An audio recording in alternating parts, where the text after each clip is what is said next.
21-year-old Nicole Wagner is suing her former live-in boyfriend, Christopher Solomon, for the return of rent and for the value of property she left behind. All rise. Now, this is case number 554 on the calendar in the matter of Wagner versus Solomon.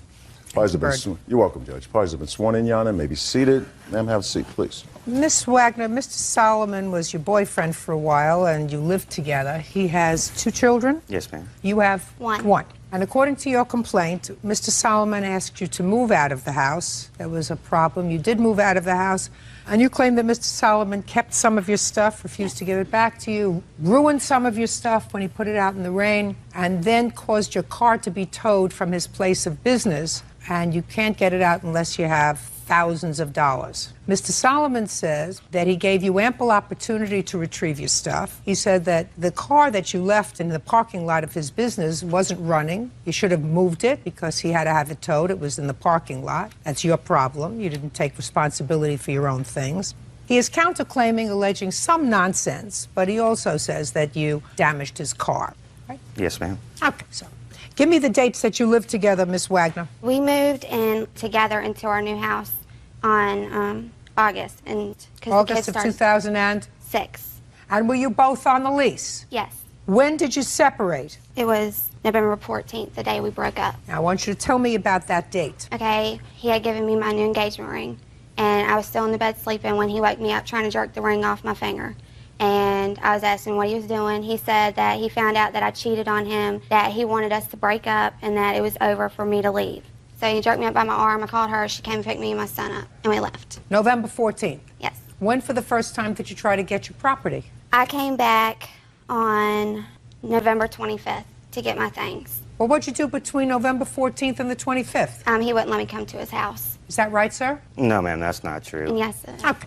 Let's get to the point where you believed she was not being faithful to your relationship. Yes, ma'am. That came to a head on November 14th. I said she needed to make a life choice. Either she wanted the lifestyle where she was going to be out all night long, or the family lifestyle that we had set up. I have 2 children. I raise on my own. Gotcha. Done. So she left. Mm-hmm. Yes, ma'am. Now, when she left, did you prohibit her from taking any of her property? No. Now, That's a hesitant no. She came and went as she pleased for the first month after that. She would come and do laundry at the house. She would come and get just a few clothes and leave everything else until I had to call the police. Mr. Solomon? Because at first I allowed it. I allowed her time to find a place to get her things to take to. You mean between November 14th and November 25th? It went on long past that, yes. She was coming back and forth to the house? Yes, ma'am. Miss Wagner, let me tell you this. I believe him. I want you to understand that my job is to be able to tell if somebody is pulling my leg or not. I believe that after you left on November 14th, you went back and forth to the house freely. Do you understand? Okay. So if you're to tell me that that's not true, I'm not going to believe you. Okay, Do you well, I understand? have proof of this. You have just a On second. November You have proof that you never went back to the house with his permission after November 14th? Can I tell you something? No, He I changed want the you. locks on me, I so want couldn't you get to in. pay careful attention to what I'm saying to you, madam. I can tell when somebody is not telling the truth. Between November 14th and November 25th, did you enter the house? Yes. How many times did you enter the house between November 4th? You see how easy this is getting? Right, I got you. I went in twice when he was there, and once when his babysitter was there. So you entered the house when he wasn't at home? Yes, one time. I don't care if it was 1 time or 10 times. Now, when he wasn't home, why didn't you get your stuff? I was, and his babysitter said if I didn't leave, she was going to call the cops because he doesn't want me there. So I left. And when I went back on the 25th, like he said I could, he called the cops on me and Ashley because I was getting all my things when I brought boxes and everything. And the cops said I had to leave. Was there a time, I've read his answer, that Mr. Solomon spoke to your aunt about you coming to the house to get your property? Yes. When was that? December 19th is when we all agreed to meet at December. the house. Yes. Not all agreed. When for the first time did you call Mrs. to tell her to at least accompany Miss Wagner to the house? I went to her place of employment and had a long conversation with her, and Miss agreed to be the go-between, and that she would be present at the time, and she would be there when she came to get her things. It wouldn't be an argument. And that happened December 19th? Is that when the arrangement was made? Somewhere close to that. Fine. Now what happened, Miss Wagner? Okay, I went over Look there. at me. I went over there on the 19th. With your aunt? No, she said she wasn't going to come. It was just going to be me, that I needed to go down there. That was the arrangement. The arrangement that was made with Mr. Solomon and your aunt was she said she would accompany you. She didn't have enough time to do whatever she had to do, so she said that I needed to come by myself. So I did. I talked to Chris, and he was there. We talked. I mean, we were fine. Well, if you were fine, why didn't you get your stuff? I was packing my things, and that's when he called the cops on me. He pulled out a gun and was like, I'm going to shoot anybody that comes up in this house to help you. And that's when I was like, let's just leave. It was me and Ashley. My son was there. He said everything would be fine, so I came. Wait, ma'am. Go ahead. When she came to the house, she came to get a few things. No, the argument was that I thought you were coming to get everything, not just a few things. A pair of black pants is exactly what she was looking for, and that's all she was going to get and leave. At that point, I said, no, if you're not getting anything, you don't need to be here. You coming in and out of me and my children's life is doing nothing but hurting them more. They were attached to her. We had a family together. She's coming and going and doing nothing but dragging us on. So what you're saying, Mr. Solomon, is Miss Wagner wasn't coming to get all of her things on December 19th. She was coming to get a pair of slacks. Yes, ma'am. From the house. That is not true. Were you packing up your stuff? Yes, I was packing my stuff that day. And the cop told me. What were you packing? All my things. I was in the laundry room at the time packing up all the clothes in the bags, and I was packing up all the stuff, and when I walked back in the kitchen to go get more boxes, that's when he pulled the gun out and was like, anybody that comes in here, because I was on the phone saying, can you please come help me with the truck so I can get everything. And he was like, Who were you talking to? Her boyfriend, Jamie. Why wasn't Jamie there with the truck? Why were you calling him? Because I needed somebody with a truck to come help me. Well, why weren't those arrangements made before, Miss Wagner? Because he said he was going to use his truck to help me move everything. We were still talking. Everything was fine. Go ahead.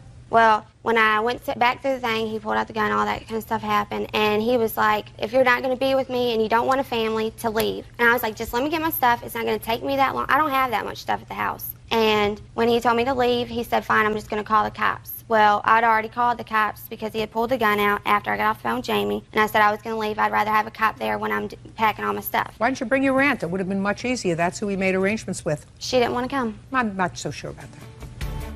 Judge Judy continues in a moment. You mean after he pulled the gun on you, after you called the police on him, you spent Christmas morning together with him, opening up presents with the children? For the kids, yes. And later today, What you're telling me is that she held the plane tickets over your head in order to get you to sign the lease. That's ridiculous. You sound ridiculous, like a ridiculous baby.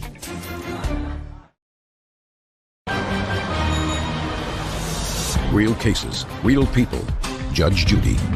Nicole Wagner says former live-in boyfriend Christopher Solomon owes for the return of rent. Christopher is countersuing for storage costs and vandalism to his car. Go ahead. And the cop came down there and said that if I needed certain things for my son, I can go get them, but I had to leave. And if we wanted to settle this, we had to settle it together, Fine. or we had to go to court. Very good. And that I couldn't come back until we did. That was December 19th. Yes. When did you go to court? We didn't go to court. Well, when did you file to get your stuff? I never did. He Why said not? he was going to file to take me to court for leaving my stuff there. What?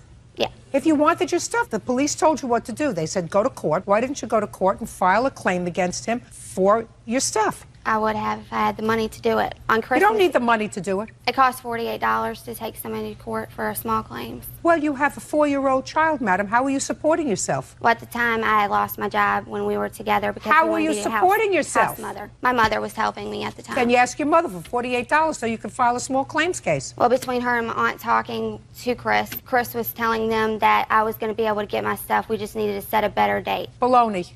And that's what was said. Baloney. But let's do me a favor. Could we get to the truck, please? When did you leave your truck at his place of business? When we were together, we What had left month? it there. What month? I'm not sure. It broke down, I think, in August. And you just left it at the parking lot? Right. You left in November? Right. Why didn't you take your truck? Because he gave me time to find a home for me and my son to live in. Oh, so he was just a And- second. So after November, now what you're telling me is, Miss Wagner, When we were broke now up- what you're telling me is that after he threw you out in November, We he spoke gave you plenty of times after that. he gave you time to find a place to live, which was very nice after he believed that you were cheating. Right. He gave you time to find a place to live and get settled. That's what you're telling me. Correct. So it wasn't all terrible. And that included finding a place where you could take your truck that had broken down in August. Right. How long did he give you? He said I can have until January 31st to move my truck. January 31st. That was the date. Is that the date you gave her, On sir? a Wednesday. No, Is that ma'am. the date you gave her? No, ma'am. She makes things up as she goes I even- along. She doesn't No, realize that when no. I tell her things that I can tell when somebody is lying to me, that I can tell. Ma'am, I have When a did picture you here. have the truck towed, sir? Give me the date. January 1st. January 1st. So you had the whole month of December. Right. You had the whole When- month of December after things were not going well. You should have moved your truck. Well, we only started talking after December 25th. And after that, he said that I could have up until January 31st to move my truck.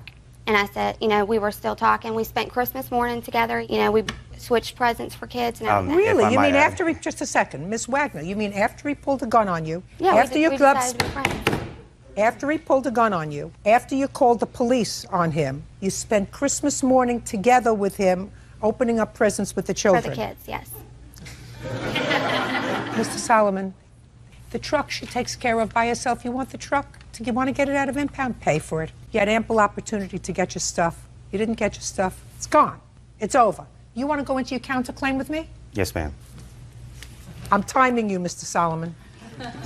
Yes, ma'am. On New Year's Eve, I started receiving some prank phone calls coming from private numbers, but easily recognized her voice after living together for so That is long. not true. I said, you know, I'm older. I don't need this going on in my life, this drama. You know, if this is the way it's going to be, Whatever. then you can come get your stuff now, and I'm going to start putting it outside. And when she came over thinking I was putting some of her things outside, she raised a lot of Cain, and after she left, there went outside, and there was a nice chunk out of the side of my car. Somebody evidently had run a key that was not there before into the side of my car. And can I You say don't know- something on that? Shh. Yeah, sure. She's my witness when she came with me down there to get my things that he left out in the rain. And when he called me, it was like 4 o'clock in the morning. We were already at home in the bed, and I had to ask the lady downstairs to keep an eye on my son while I ran and got my things out of the rain. When we went and got down there, he You was woke outside drunk. You woke somebody up? Yes. A neighbor downstairs? You woke somebody up 4 o'clock Right. in the morning? You know, you probably... And we you all lived together. You probably wouldn't know the truth if it came up right Yeah, over and here. I have text messages Right over from here. his phone. You don't have proof that she did it. Could have been her, could have been the guy that she Right. brought with her, it could have been somebody else. I understand. It's over. Yes, ma'am. It's over. Finished. Okay. It was a bad scene. Move on.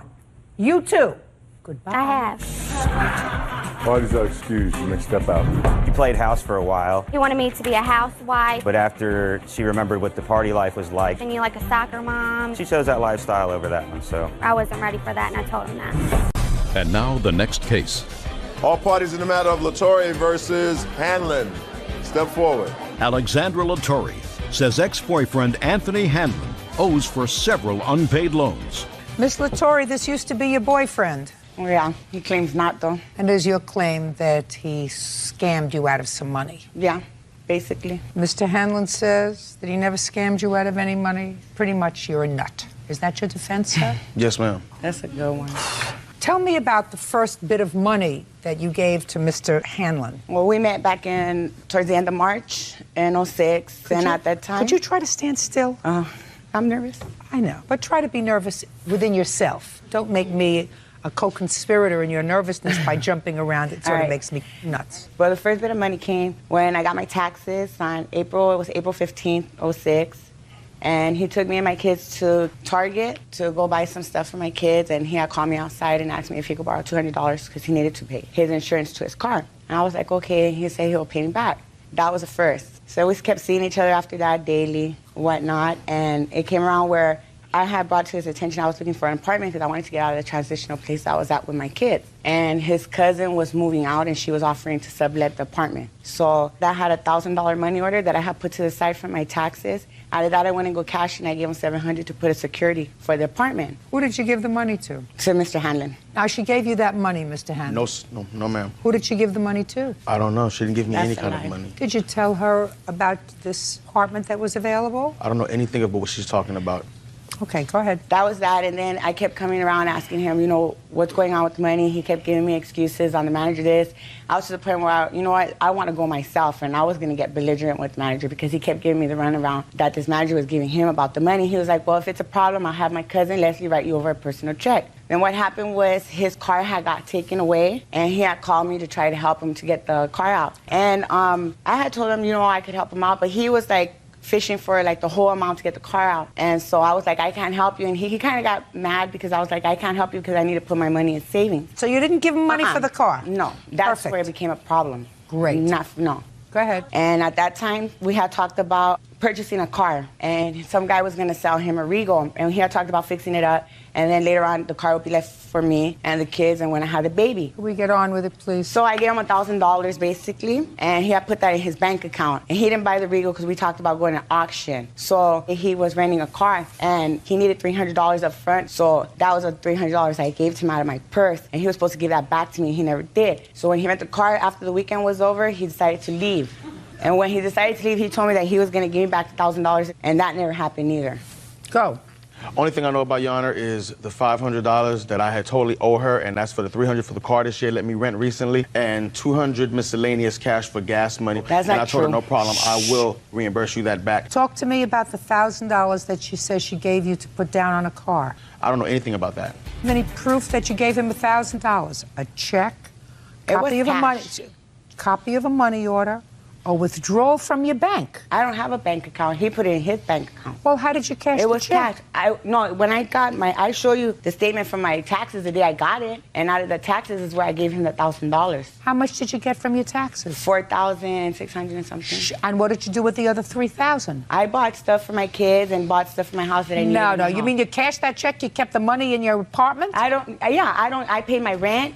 And I give him some, because I don't keep cash. I don't have a bank account, basically. I don't have a bank account. Miss Latour, I don't believe a word you just said to me. Okay. Now, she says you also took her son's PlayStation. Was it her? Her son's PlayStation. Yeah. Her son's PlayStation. Look at me. I have a PlayStation. Yes, ma'am, I do, absolutely. But that was not for her son. She specifically bought the gift and gave it to me and said, here, this is yours. She purchased That's a lie. 2 PlayStations. That's a lie. 2 of them, At both. the same time?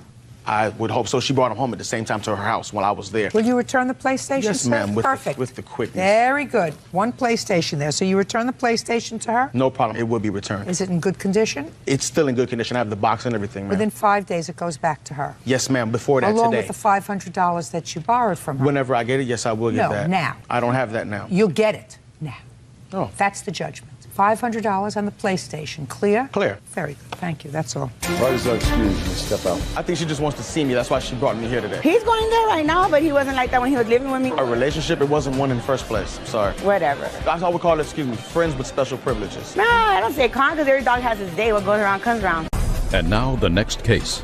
All parties in the matter of Haslam versus Orduña. Step forward, please. Elizabeth Haslam is suing her ex-boyfriend, Andy Orduña, for a laptop and cell phone bill. Ms. Haslam, according to your complaint, you dated the defendant for a while and you loaned him your computer. Yes, ma'am. He failed to return it. You want the value of the laptop. And you also say that you put him on some cell phone plan and he didn't pay the bill. You had to take back the cell phone. There's a disconnect fee. You want him to pay for those charges. Correct. He says all of those things were gifts to him. So, when and why did you loan him your computer? I loaned it to him when he went on a business trip past Bakersfield. Why did he need your computer? He was going to watch videos. I loaned him also my DVDs for it as well. And when was he supposed to return it? A week later, when he came back. So what happened? I guess supposedly he went and he was on his way back from the business trip and got pulled over and was arrested and put in jail. What were you arrested for, sir? I had a warrant, and it wasn't a business trip, actually. I went out for the day, and we went out to Glamis to go ride our motorcycles, so I don't know where she's coming out with saying that it was on a business trip. She was trying to be kind to you. Well, tell the truth. I mean, I went out with a bunch of friends, went out riding motorcycles, and we stayed the night out there. What did you get arrested for? I had a warrant for failure to appear. Failure to appear for what? For a traffic ticket. For traffic? That's what I said, yep. And how long were you in jail, sir? Like 45 days. 45 days for a traffic ticket? Yep. How old do I look to you? How do you look? I'm asking you, how old do I look? 50. Perfect. I'll take it. Listen to me. I've been on the bench for years. Nobody goes to jail for 45 days for a traffic ticket. Well, I had a traffic ticket for a warrant and stuff. And I had Nobody goes to jail for 45 days, sir, for a traffic ticket. I won't press you further. Okay. Suffice it to say, more than a traffic ticket. Now, what happened to her computer? Well, I had a warrant, so they kept me there, and I left it in my friend's truck. When I came out of jail, I found out he had gotten into some trouble, and he wasn't nowhere to be found no more. So I thought about it, okay, it was a gift. She gave it to me, so. Well, tell me how it came about that she gave it to you, Mr. Orduña. Because we were going out and stuff, and she told me that her husband had gave her this laptop, and that she didn't want nothing to remember her by her husband, so she had gave me her laptop.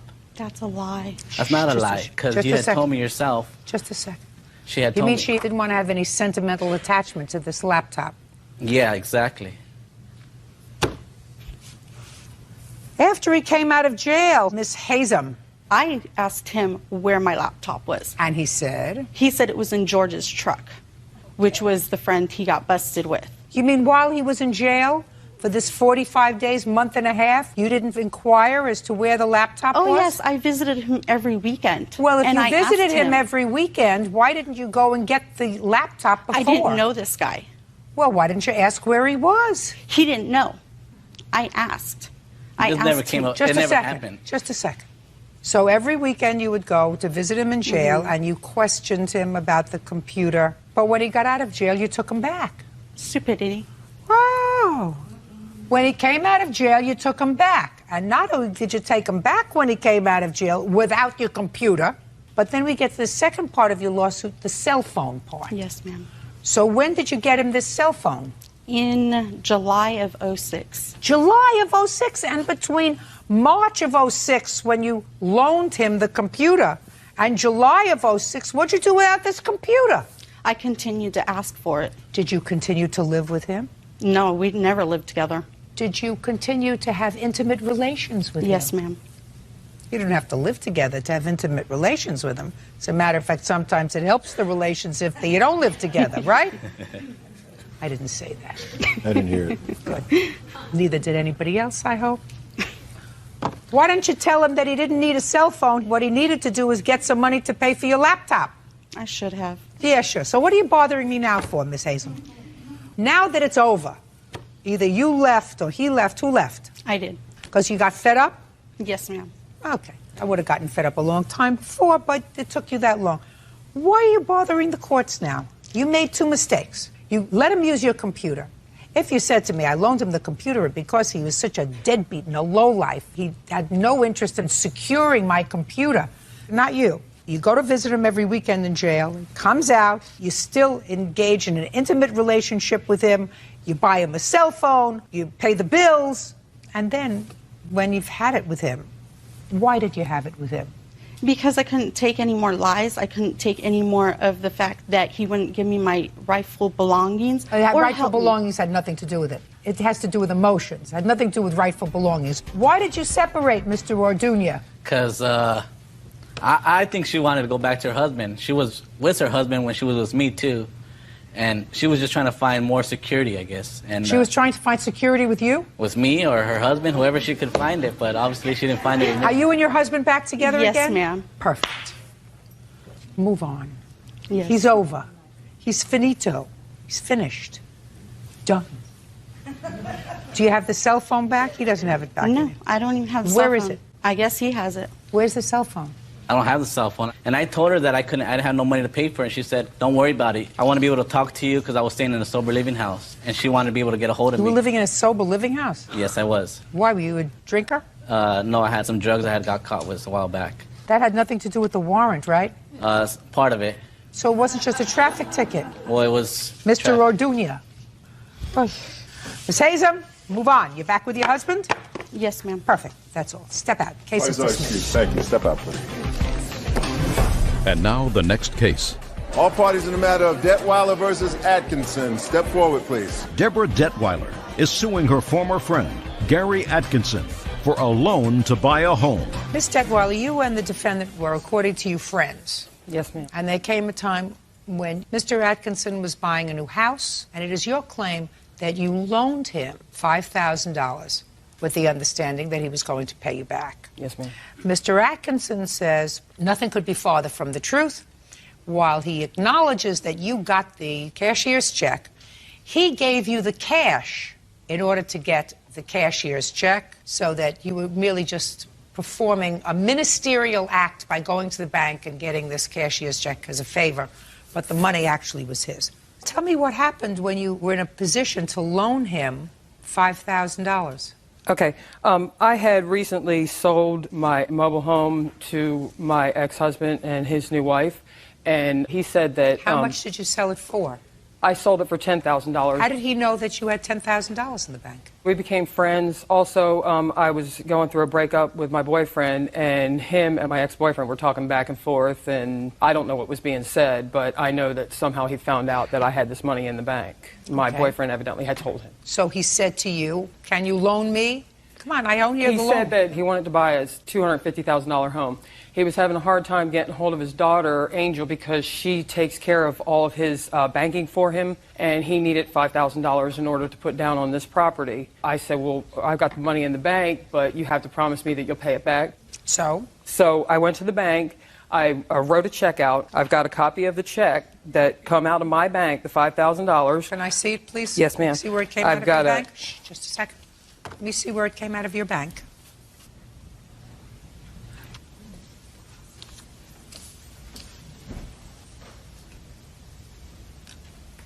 Go ahead.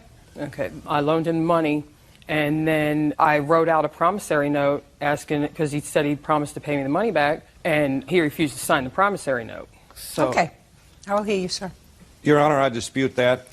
I have from Wachovia Bank a copy of the microfilm which shows a completely different description on the memo where she's indicating she loaned this money. I initially made All arrangements... I want to see from you, Mr. Atkinson, it's very, very simple, sir. All I want to see from you is a withdrawal from your bank, $5,000, on or about August 23rd.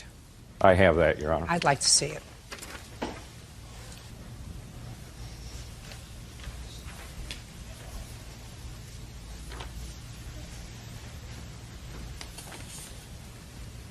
No, sir, that's not what I'm talking about.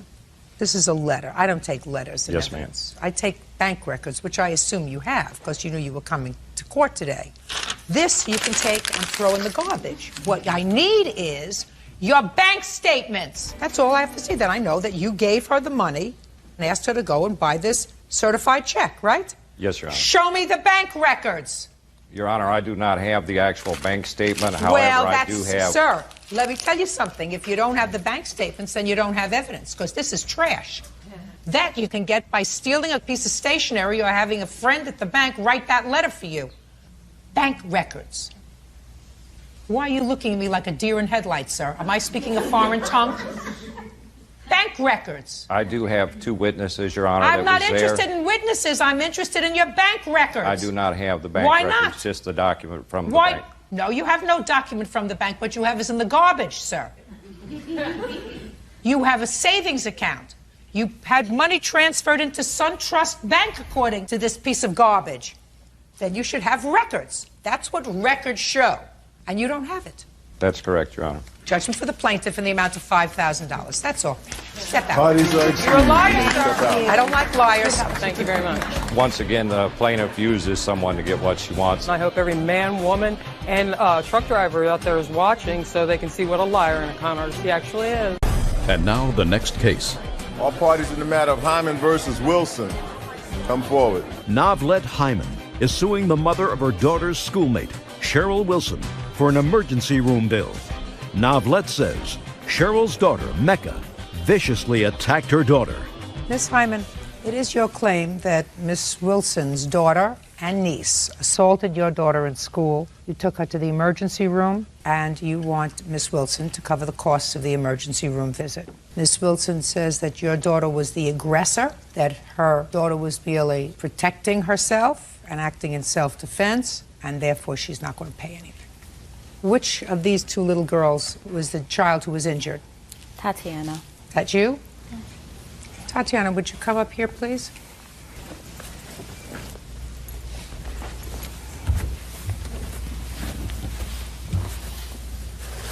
Hi.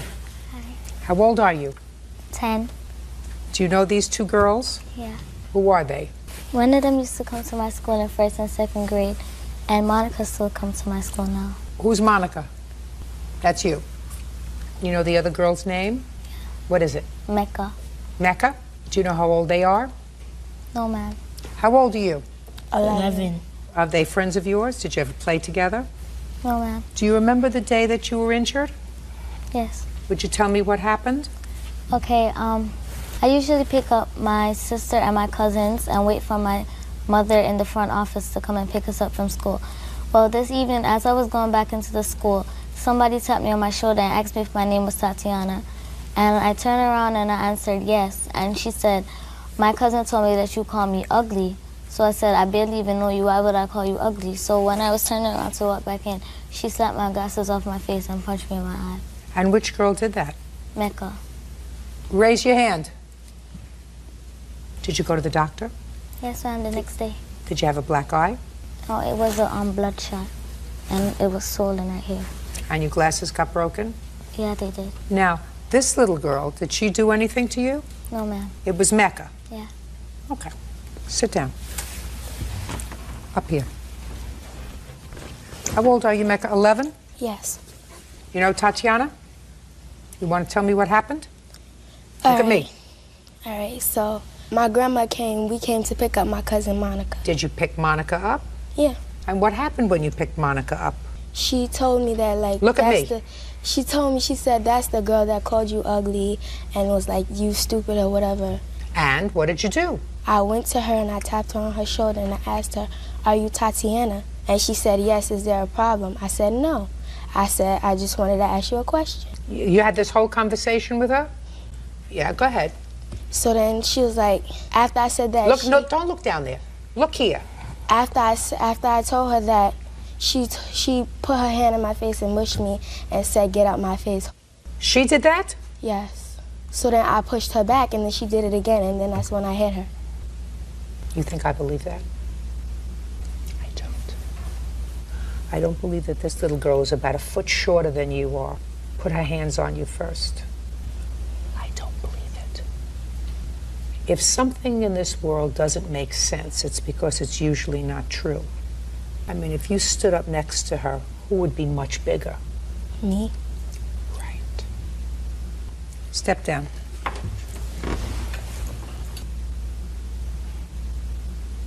Oh, by the way, before you step down, stand up. Step right over there.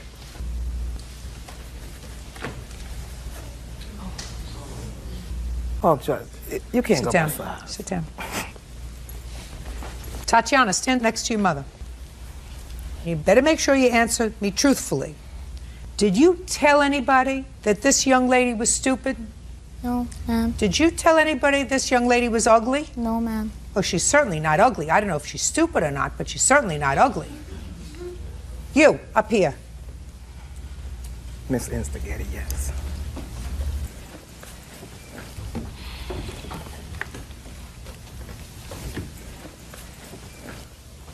Who told you that Tatiana called your cousin ugly and stupid? Look at me. She said that right to me. Who said it? Tatiana said that to me. When did she say it to you? In the classroom when we came When? back from lunch. Well, tell me about the conversation. What did she say to you? Look at me. I was talking to my friend. I told her that Mecca got her hair done last night. She looked nice. And then Tatiana approached me and told me that Mecca's ugly and stupid. And what did you say to her when she said that? I said, don't tell me that because I'm not Mecca. Tell Mecca that. How did you think that was going to make your cousin feel? Mad. Mad. So why did you tell her? She said, tell her. She said, go ahead and tell her. You're making it up as it's going along. No. Yes, you are. You're making up the story as you're going along. Go over there and sit down. Can I see the emergency room bill, please? Stand up next to your mother. You have choices. If you're going to make bad choices, the only one who's going to suffer is you. Bad choices are made when you use your hands. Bad choices are made when you respond to somebody, even if they say something that is unkind, with physical force. That's what separates lovely young people from bums. Bums use their hands. Bums react violently. Your mother doesn't want to think that she's spending all this time and energy raising you to be a bum. Do I make myself clear? Yes. Good. Judgment for the plaintiff in the amount of $969.85. That's all. Parties are excused. You may step out. I was very angry at the time that, another child would do this to my child. She shouldn't raise her hands and fight. You would make a better decision. She says to me, my daughter was very wrong for doing this to your child, and I'm sorry, but we'll do what we have to do. I was sorry for what happened, but I didn't have any money to pay anybody. If you want to talk about me, if you want to say stuff about me, then I'm going to solve it right then and there. Well, I think it shouldn't have happened. Nobody should have called nobody ugly. And even if I did, I'm really sorry. And all of this shouldn't have happened. I think it was a little bit wrong. Children have to learn how to talk a little more, not fight. We all should just get along. Gonzalez is suing her sister, Myra Gonzalez, for driving her truck while she was in jail and for a loan so she could take a vacation. All rise. Yes, case number 177 on the calendar in the matter of Gonzalez versus Gonzalez. Parties have been sworn in, Judge. You may be seated. Folks, have a seat. What's your first name? Marty. And yours? Myra. Your mother liked M's? Yes, she did. All of us. All 7 of us. All M's? Well, 5 kids and the 2 parents, all M's. 7. All M's. According to the complaint, you made a loan to your sister when she was having some difficulty in the amount of $2,500. You want that money back.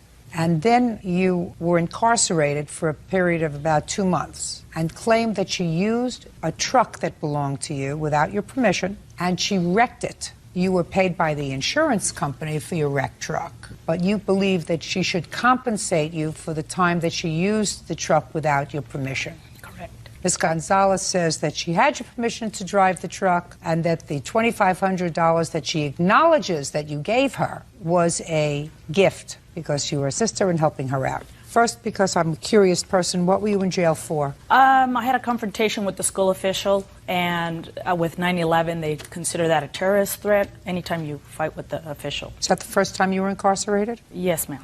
Must have been some confrontation. It was. Was it about you or about a child? My children. I wanted to take them out of school, and they wouldn't let me. Why? Their dad has primary custody, and he instructed the school officials not to let me take them without his permission. But that was the day that I was supposed to have them. He called the school, told them not to let them go with you. With me, correct. Got it. Satisfied my curiosity. So you were incarcerated for 60 days. Correct. Now, prior to that, you told me that in your complaint that you made a loan to your sister. Tell me about the loan. Well, it was against my best wishes. I was incarcerated. I had only contact with my older sister, Maria, who's sitting over there. So you made this loan to her while you were in jail? Correct. While I was down, depressed, upset. Well, tell me about that.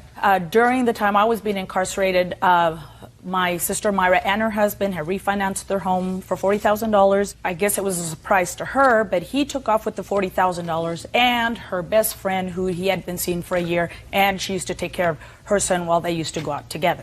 So anyway. That's a lot of information that I really didn't need. Okay, so my sister Maria asked me on 2 different occasions that Myra had no money and no car, and she was going to be out in the street because she lost her job because she was depressed and upset and all that.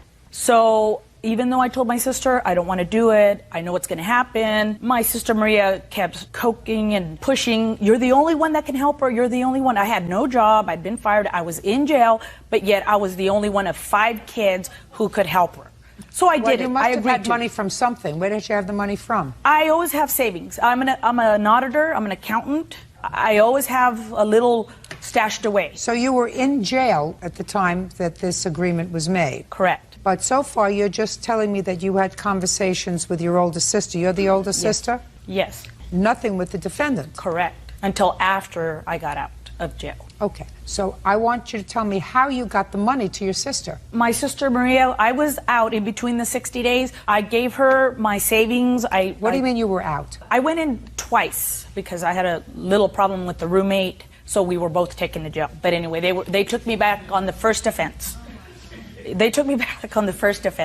So during that time, I gave my sister permission. I gave her power of attorney to take care of my business while I was incarcerated because I didn't want... You gave your older sister that authority. Yes, and I gave her my money to put in her bank account to pay my bills while I was incarcerated because I didn't know how long they were going to keep me there. I didn't want anything to be repossessed or foreclosed on. Okay, do you have that power of attorney? Do you have all the paperwork? No, I don't have the power of attorney. I didn't think I was going to need that part. No, ma'am. You have a check? Yes, I have a check register that I don't shows... want to see the check register. I want to see your return check. That would have been with my sister Maria, and I asked her to get them. She never got them to me, but I don't think either one are denied the fact that she did take the money. I want to see a bank statement showing that the $2,500 was taken out. The check register is not proof of anything. I asked her... You're an accountant. Yes, You're an auditor. Correct. But it wasn't in my hands. It was her account that she was in charge of. Just a second. They had to take the money out of your account, madam, in order to put it in her account. No, I took it out myself while I was out in the middle of my 60 days. Show me from your account. Just show me from your account, Miss Gonzalez. Show me from your account that you took out money. I understand that she doesn't have to bring proof because she doesn't have to prove anything to her account. But your check register is not proof of anything. I could write something down in a check register and never have That's check true. that. That's correct. Right. So show me. I don't have that because I didn't think that they weren't disputing the fact that I actually... I need it. I don't have it, ma'am. I don't have that part. I don't have that. Well, that's a big part. That's the main part of your lawsuit. It would seem to me that you would bring all of that information. It sure does. Now, let's get to the truck.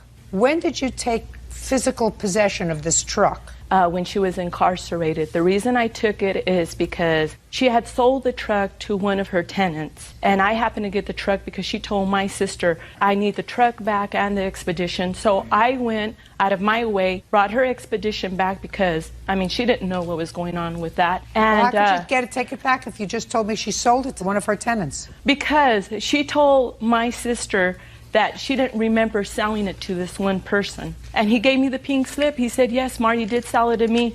Well, obviously she's saying no, he didn't want no problems. So you're telling me that this tenant of Miss Gonzalez's said to you, here's the pink slip, she gave it to me, for the truck that we're talking about, which means he had to have given us some money. Well, I believe so too, but Marty told my older sister she didn't sell him the truck. Well, and how would he get the pink slip? Exactly, that's what I say. Well, how much did you get for this truck? I didn't. One of my roommates... No. Listen to me very carefully. In insurance. $92.37. What kind of truck was it? It was a 95 Chevy double cab, four-wheel drive Silverado. 11 years old. Did you owe any money on it? No, I didn't. So you got $9,237, right? What do you want from your sister? I'm not asking her for the money for the truck. She took my vehicle for 4 months without paying me any money, no rent. You were only in jail for 2 months. Correct. So she took my vehicle without my permission. She drove it. She had no car. So I think she should pay a rental fee. I never sold it to my roommate. You know, you don't always know the person 100% who you're renting a room to. So anyway, he was doing all kinds of dealings while I was incarcerated after the fact. About it. I'm just trying to figure out who the players are in this case. And it's coming around very quickly who the players are. Judge Judy continues in a moment. Then why didn't you get it back? I was in disarray myself, being incarcerated. Miss Gonzalez, I don't think you've been in disarray for a minute in your life. And later today... You have to be drug tested in order to drive a truck. Why do you think I'm on drugs? You prepared to be drug tested today? Real cases, real people. Judge Judy. Marty Gonzalez claims her sister, Myra Gonzalez, drove her truck without permission. Marty also says Myra owes for a loan to take a vacation. You did not have a contract with your sister. No, I did not. You did not have a rental agreement with your sister. No, I did not. And there is not a question in my mind that her use of the car did not devalue it for insurance purposes. Because if she took your car without permission, right? Correct. And if you told the police that she took your car without permission, your insurance company might very well have disclaimed on the policy and not paid you $10,000. So you must have indicated that there was somebody driving your car who had permission to drive it. It was your sister. Didn't you tell that to the insurance company? No, I told them that she was driving it. One of her... Just a second. You told them that she was driving it. And did you tell your insurance company, by the way, who's your insurance company? Liberty Mutual. Did you tell Liberty Mutual that it was your sister? Yes. Did you tell Liberty Mutual that you had filed a claim with the police that your car had been stolen or taken without your permission? No, ma'am. You didn't tell them that? No. Well, why didn't you tell them that? If that's what you're telling me now, why didn't you tell them that your car had been stolen, taken without your permission? Well, I knew where it was, but it was still without my authority. Then why didn't you get it back? I was in disarray myself, being incarcerated. Ms. Gonzalez, I don't think you've been in disarray for a minute in your life. I think that you're in very much control of what goes on around you. You got paid almost $10,000 for this truck. But that's to replace it, not for her renting of it. She didn't rent it. You had no rental agreement with her. And you had adequate opportunity once you got out of jail after 60 days to get it back if you wanted it back. The case is dismissed. That's all. Parties are excused. You may step out. My sister is used to taking advantage of people. From day one, she's always been greedy. And she goes around boasting about all the cheating. It's just her way of being. And lying that she does to other people. It has to be her way or no way. I loaned her the money. I was the only one there to loan her money. She helped me out. I also helped her out when she was incarcerated. And this is how I get treated. I don't get a dime back. Even till this day, she hasn't even said, oh, thank you for coming down. So since I was the good guy, then I guess I got to pay for it. Not once, but twice. It's just a win-win situation always for her. Oh, I don't want to have any dealings with her. I have no idea. Time will tell. I hate to say what I would tell her if I saw her right in front of my face. Dr. Eric Schoenberg is suing pet shop owner Robert Meyer for selling him 4 diseased turtles.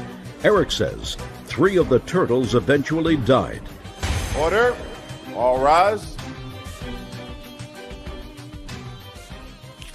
Yeah, this is case number 288 on the calendar in the matter of Schoenberg versus Meyer. Parties have been sworn in. You may be seated. Folks, have a seat, please. Is it Dr. Schoenberg? Yes. Are you a physician? Yes. Dr. Schoenberg, I read in your complaint that you purchased some turtles from the defendant's pet shop. Correct. You purchased them in order to create a habitat for them in your home. I don't know how large they were, but within a relatively short period of time, they got sick and died.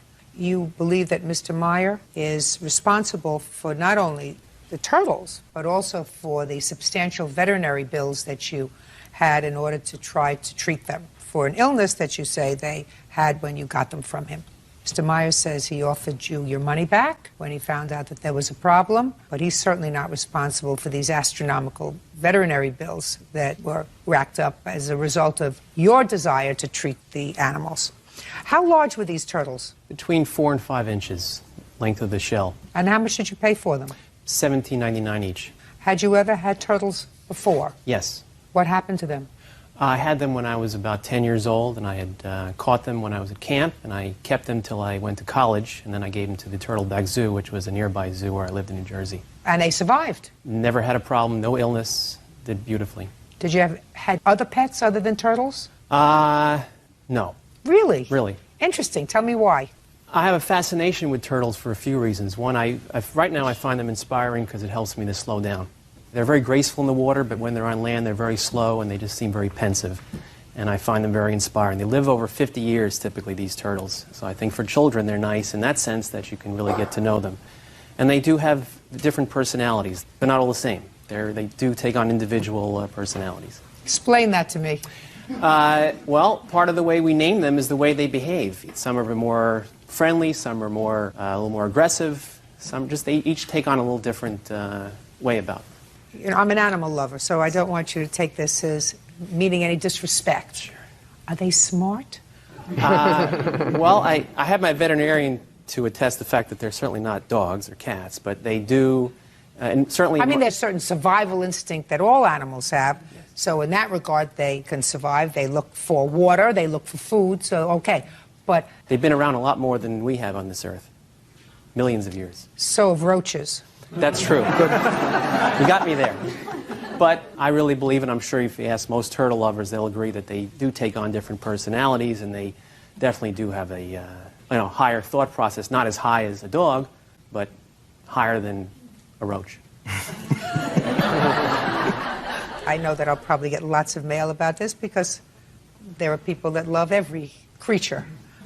In any event, when did you purchase the turtles? May 27th, Memorial Day weekend, 2006. Is that correct, sir? Yes. And how many turtles did you have in your shop? 8 or 9.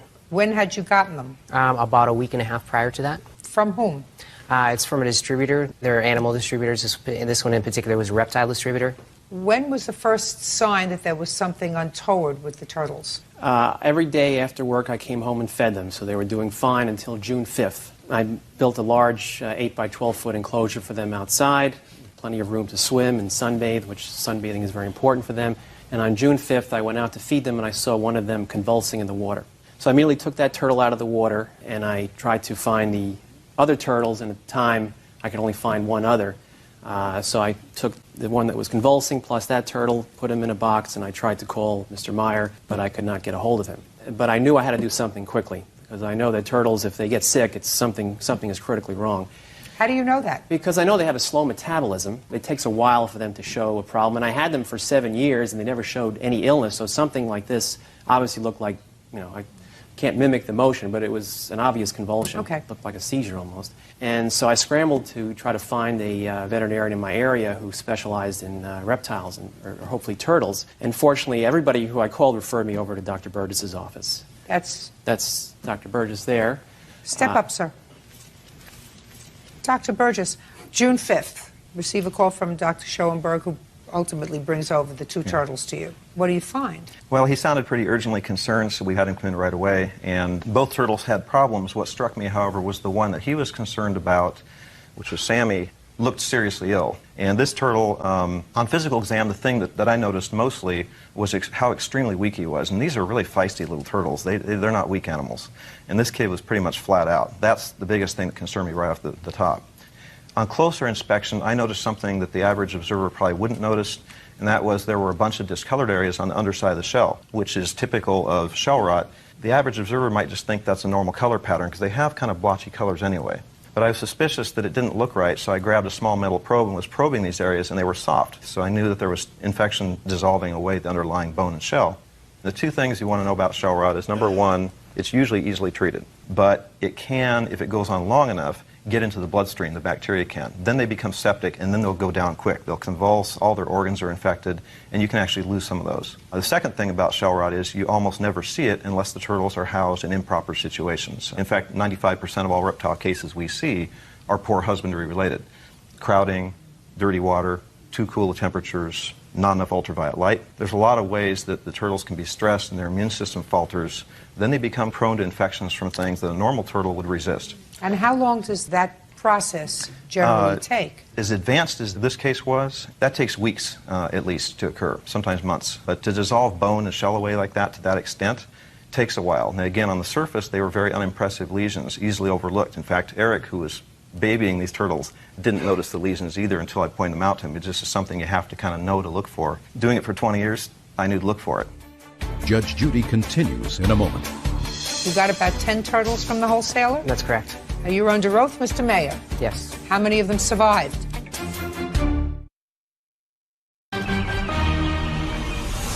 Real cases, real people. Judge Judy. Dr. Eric Schoenberg claims pet shop owner Robert Meyer is responsible for selling him 4 diseased turtles. Eric says 3 of his pets suffered an untimely death. Now, let me ask you this question, Dr. Burgess. If you had seen these turtles, say, a week before, would they have shown similar signs? Probably, yes. As advanced as these were, there would have been lesions there a week earlier as well. So they would have been visible to you, for instance, on the 28th of May. Yes, they should have been. Now, one of the turtles died when? The sickest turtle, Sammy, died within 24 hours of us seeing it. I got it on antibiotics, but it just basically went down quick.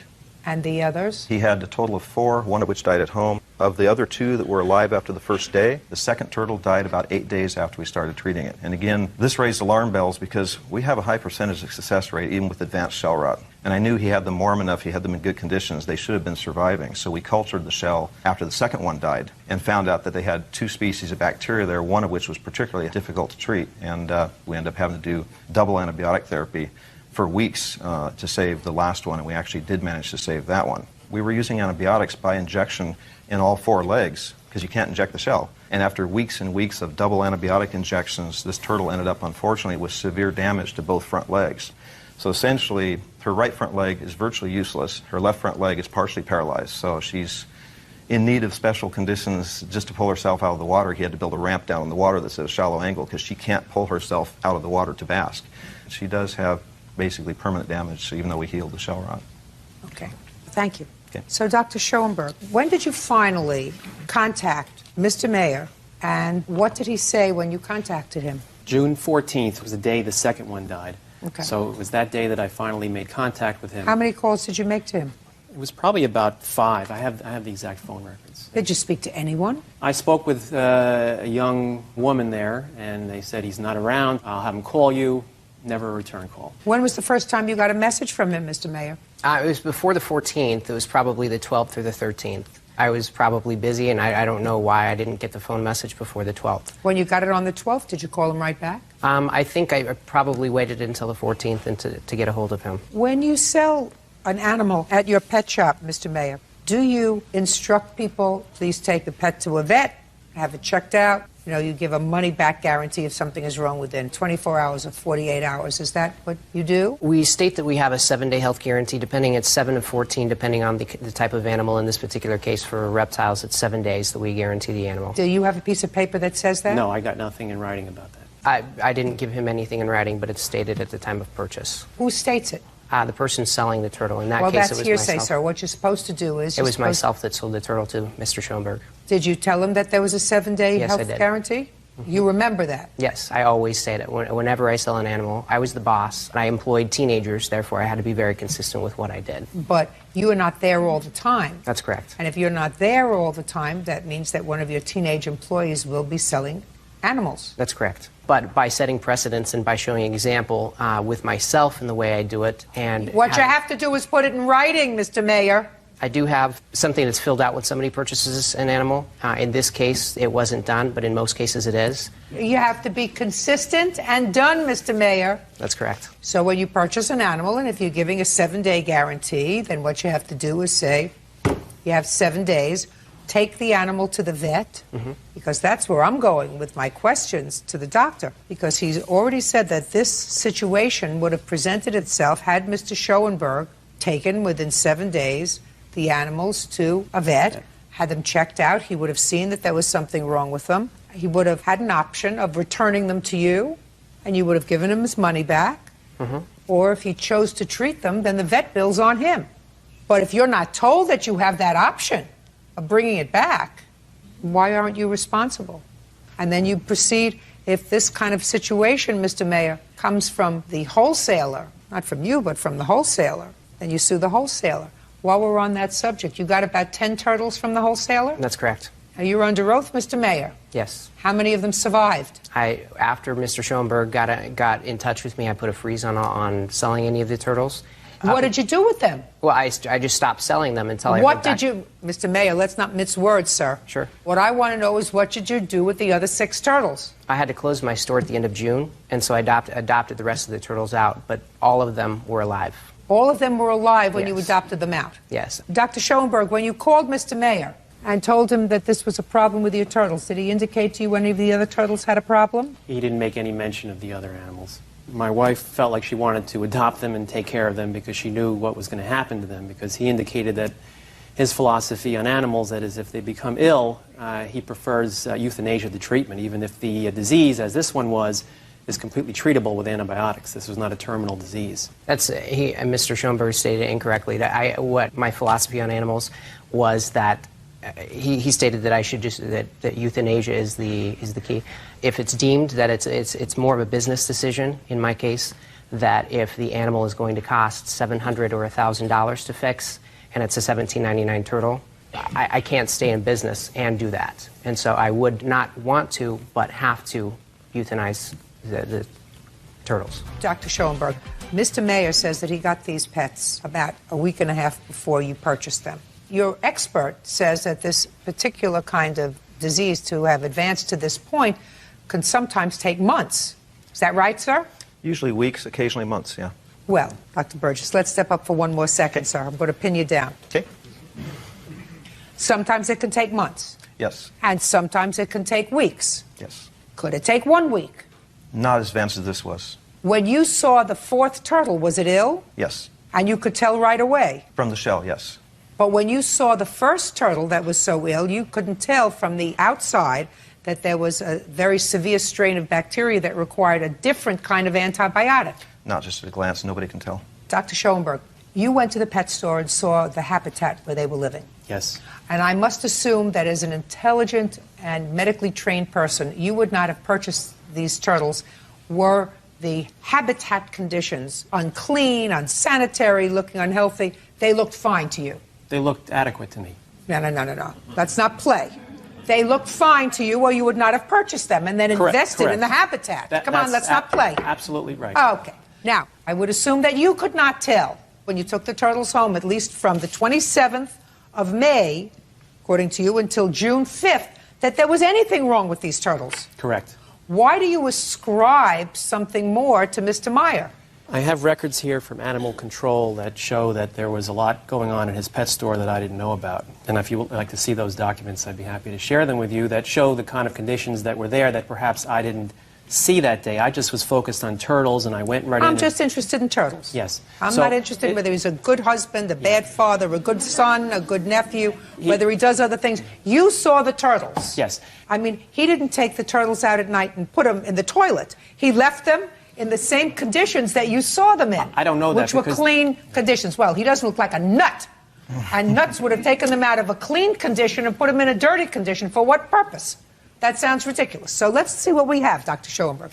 We have a medically trained man, buys the turtles, looks as if they're being kept and maintained in a perfectly adequate habitat. You don't see anything wrong with them. No signs of illness. According to you, they were playful and they were eating, appeared perfectly normal. So you are really asking him not to give you back the money for these turtles. You believe he is responsible for the veterinary bills, which were $2,200. Actually, the veterinary bills were $1,400. The other amount of money is to get special housing for the turtle inside to take care of her since she's handicapped. Otherwise, I would have Well, housed that's her. another decision that you made, Dr. Schoenberg. You made that decision. Certainly, if you were a Darwinist, you would have said, maybe this little turtle, unfortunately, doesn't want to live for the next 50 years, having to pull herself out of the water because she's paralyzed in one leg and partially paralyzed in another.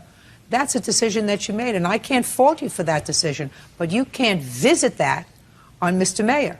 I mean, I'm an animal lover, and I would, quite frankly, love to look at Mr. Meyer and paint him as the devil if he sold animals that he knew were ill. But I guarantee you, Mr. Meyer is not an expert in turtles. Am I correct? That's correct. That's a very limited interest base.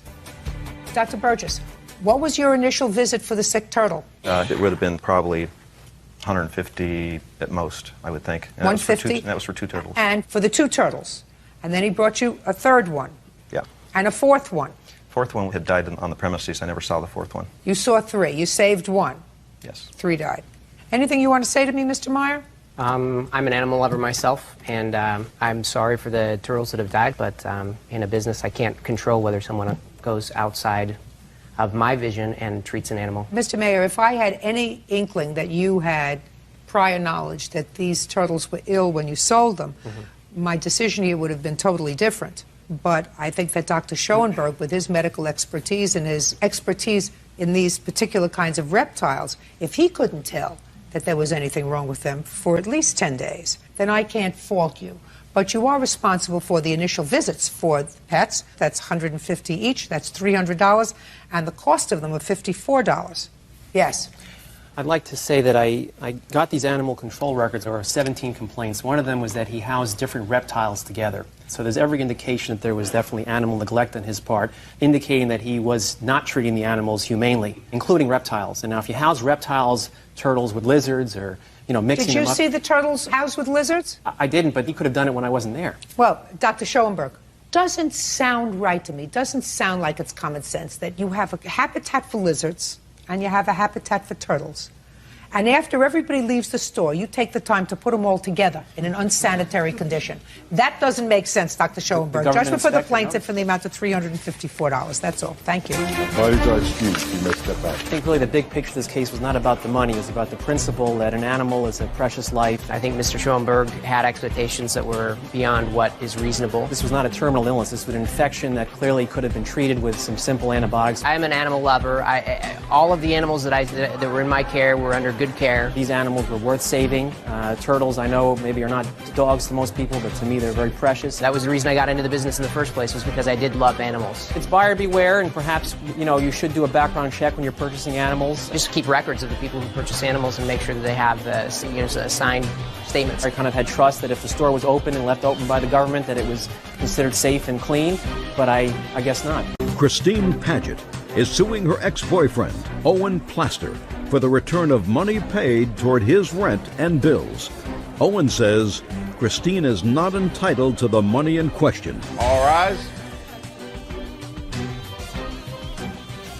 Now, it's case number 77 on the calendar in the matter of Paget versus Plaster. Parties have been sworn in, Judge. You may be seated. Ms. Paget, how long were you and Mr. Plaster involved in a relationship? About 8 years. And for what period of those 8 years did you live together? We lived together most of them, but because of our work, we traveled a lot. So a lot of times I was in New York, but we shared the house in Phoenix. Okay. When was the house in Phoenix purchased? 1997. And you were living together at the time? Yes. Did you move into the house together? Yes. House was in your name? Yes. And both of you were working? Yes. So finances were not an issue when you lived together? No. All right. This is your case, Ms. Paget. After this on-again, off-again relationship, it was on for 8 years and then it was off for a while. And then the two of you, according to what I read, tried to rekindle the relationship, and you had sold the house. Yes. And Mr. Plaster took an apartment. According to you, you didn't want to be bothered with paying half of the rent monthly, so that you prepaid the entire year or 14 months lease to Mr. Plaster so that you didn't have to be bothered. Exactly. And shortly after you gave him this check, Mr. Plaster advised you that he had somebody else and he wanted you out. Yes. So you want that money back. Correct. Mr. Plaster says that that money was not for half the rent. Mr. Plaster says that the two of you had an agreement during the time that you moved into this house together, that he contributed to the house, including the mortgage payment while he was living there, something that you agree with, and that you had an agreement that when the house was sold, you would split whatever increased equity there was during the time that you were living together, since he was, in fact, reducing the mortgage with his mortgage payment and paying half the bills on the house, so that what you were really doing when you gave him this check was keeping your promise to give him some of the equity in the house. That's your defense. Yes. And you have a counterclaim because you say that when she did move out, she did some vandalizing in the house and took some property that was actually yours. You want that property back and you want some compensation for the vandalism. In 1997, Ms. Paget, when you purchased the house, what did you purchase the house for? You remember the purchase? $108,000. And what did you sell it for? I sold it for $236,000. When did you sell it? October 2005. And when did you give Mr. Plaster this check for the rent? Well, actually, it was bank transfers from my bank account into his bank account. When we decided to rent this apartment, and just tell me, what date did you give him the check? I deposited money on 10/11 05 for $6,000, and then on 10/24 for another $1,000.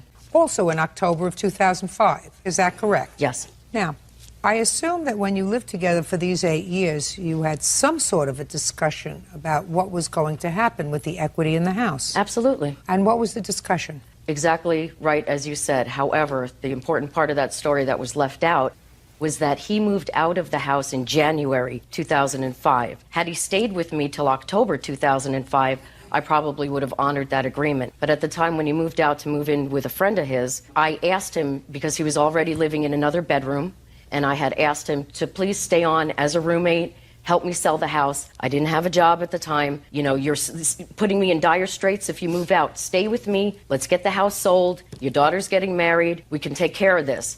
I said, if you leave, you're not getting nothing, because you're leaving me in dire straits, and I have to maintain the residence for 10 months until I sold it by myself with no job.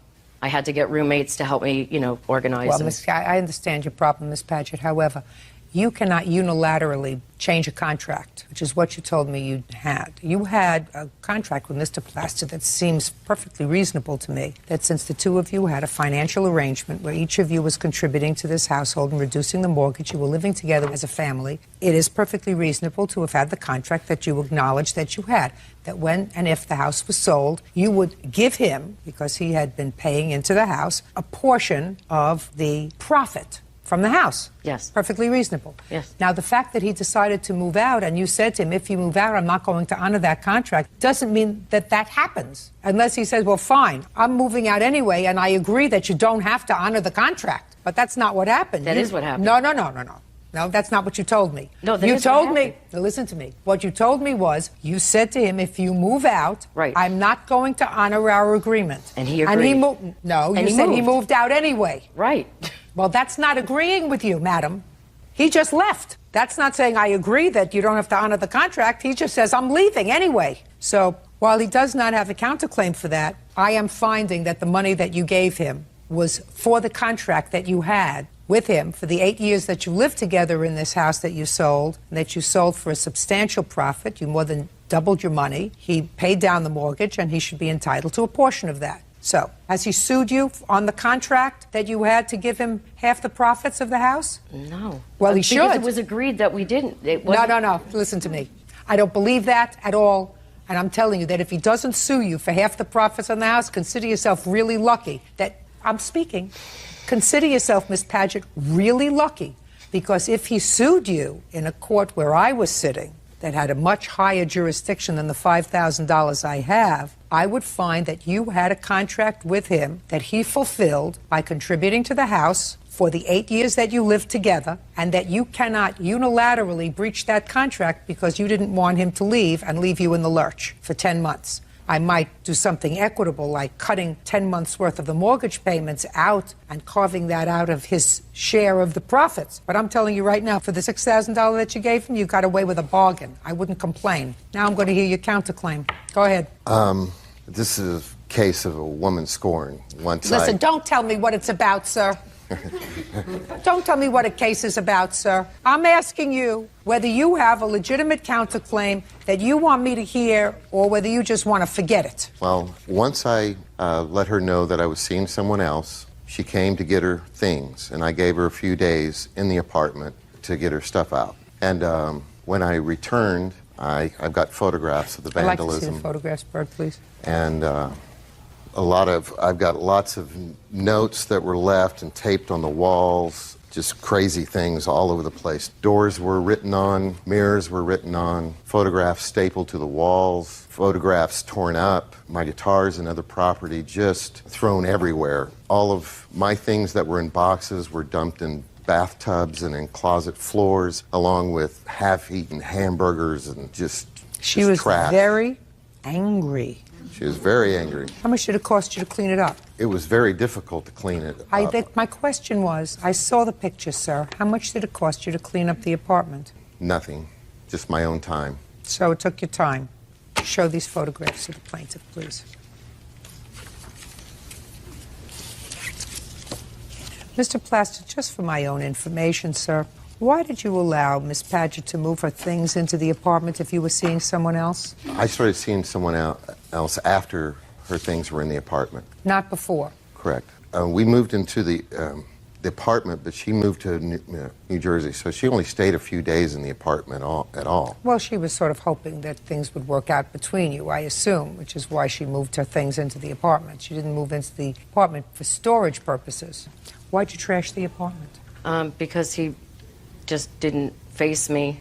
And I just would like to say something about the mortgage. He did not contribute to the mortgage every month. Miss Paget, I got the information from the two of you before I started to hear your case. And that was the two of you lived together peacefully for 8 years. You seem like an intelligent woman. You both worked. According to the both of you, each of you contributed to the running of the household, and that money was never an issue. And being an intelligent woman, myself, I have to assume that if he wasn't paying his fair share of the house, you wouldn't have kept him around for 8 years. What I'm telling you is the law says just because you say the agreement is over doesn't make it over. But he moved out. I don't care whether he moved out. Miss Paget, I'm going to try one more time, and then I'm not going to hear any more from you. Let us say he wasn't ready to move out of the house, but you were ready to sell it. Do you think you could have sold the house without his permission? Absolutely. Of course, because the house is in your name. Correct. He's not a slave. He can move if he wants to. That doesn't mean that when you sell the house, he's not entitled to, up until the time he moved out, a portion of the increase in the value of the house, because that was your agreement. Now, you have no right to do what you did. here. And he has to be compensated for that, even his time. I paid for the security deposit on the apartment and all the first month's rent. No, just a second. In addition to the $6,000 that you gave him, you wrote a check right out to the landlord? Yes. Is that correct? Yes. How much? Well, the monthly rent was $1,100 and something So a it was month. at least $1,100. So it was at least $1,100 Okay, plus now is security that, deposit was. Is that in addition to the $6,000? Yes. Well, then, sir, you can use that $1,100, but you're going to get back to clean up the apartment. Do you understand? Yes. Good. Thank you very much. It's over. Goodbye. Parties are excused. You may step out.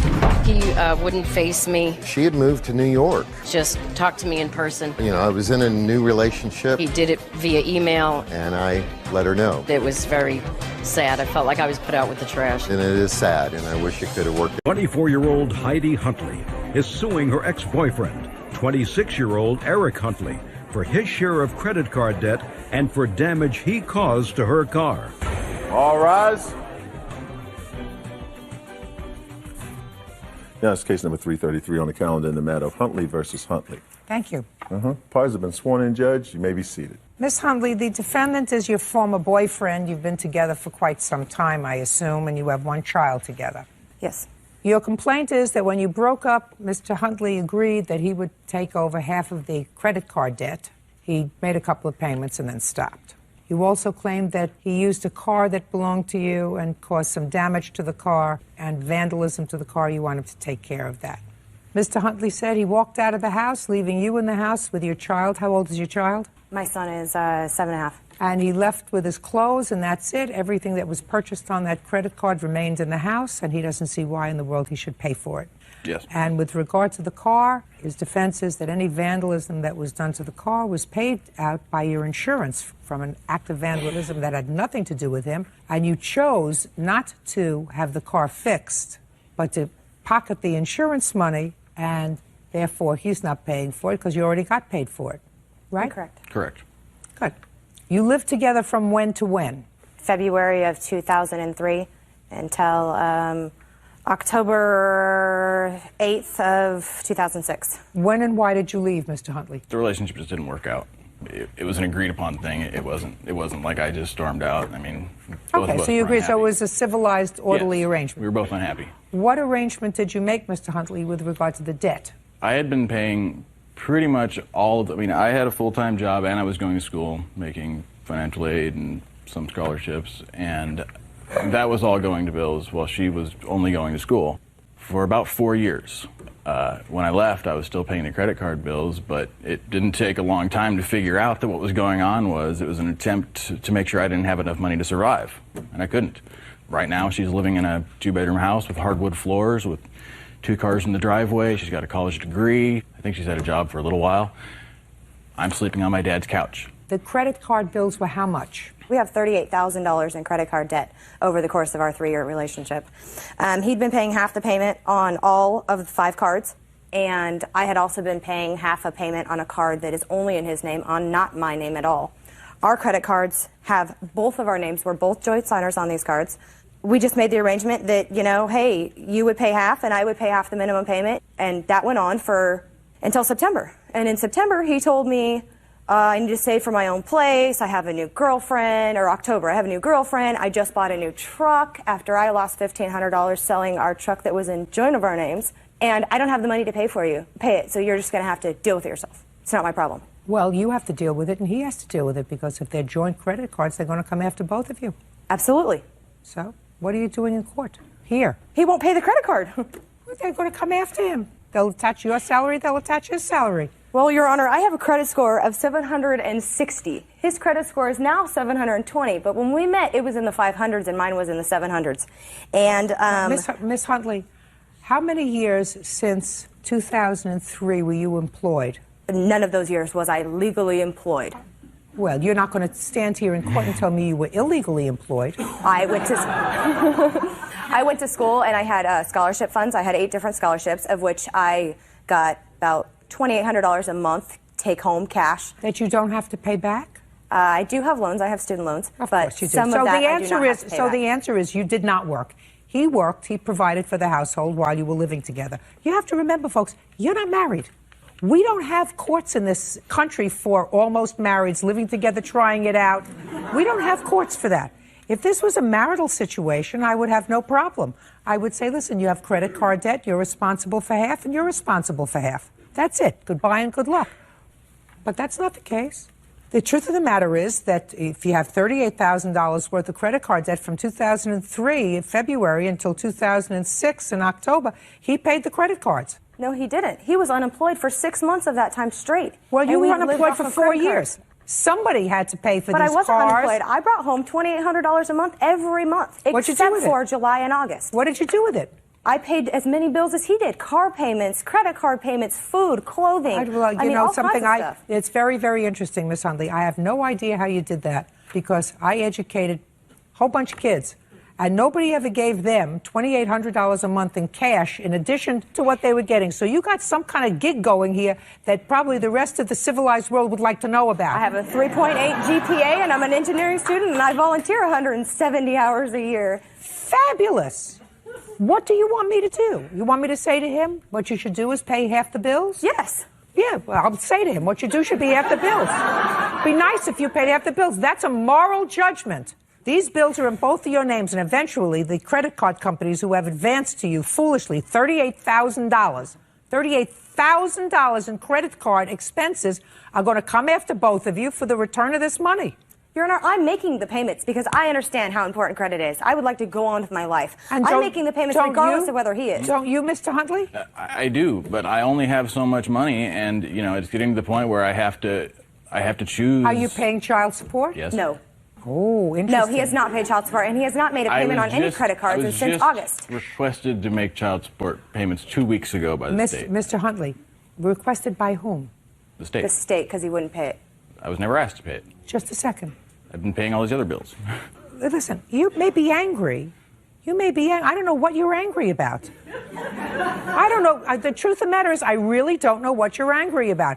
I was going to jump down his throat when he said I was never asked to pay it, because that's not an answer. When you have a child, you're supposed to pay child support. You don't have to be asked by anybody to pay child support. Child has to eat. Both parents are responsible for that. How much are you paying in child support? $200 a month right now. $200 a month is not a lot of money, Mr. Huntley. No, it's not. At the time when I was requested to make child support payments, my paychecks are $800 or $900, and she asked for $600 or $700 every 2 weeks for bills. Well, you can't do that and pay child support. I can't do that and I pay haven't child asked support. for child support until he stopped paying on the bills. Oh, well, but just a second. But then you did. I only want what's fair. I only want half of our debt. Miss Huntley, what you have to do, my dear, if you want half the debt, is you have to get married. That's what happens. That's what happens. Otherwise, you're coming into court, and there is no jurisdiction that I know of for almost marrieds. He can't pay half the credit card bills and the child support order that should be a lot more than $200 a month, quite frankly, Mr. And it will be. I put an appeal to have it raised to $640 is what he's going to end up paying, which is just enough to cover the minimum payments on the credit cards. Well, then you shouldn't have made such extensive credit card purchases.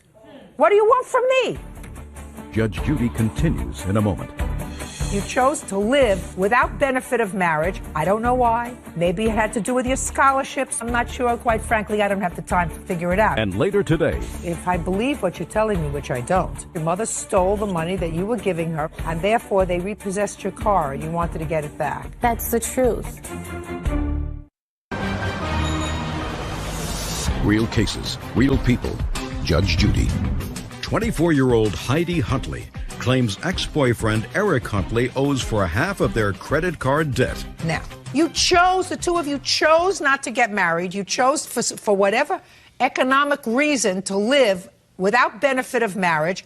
I don't know why. Maybe it had to do with your scholarships. Maybe it had to do with something else. I'm not sure. Quite frankly, I don't have the time to figure it out. But if you chose to do that, you can't come to court and say, listen, now you have to go through our assets and liabilities.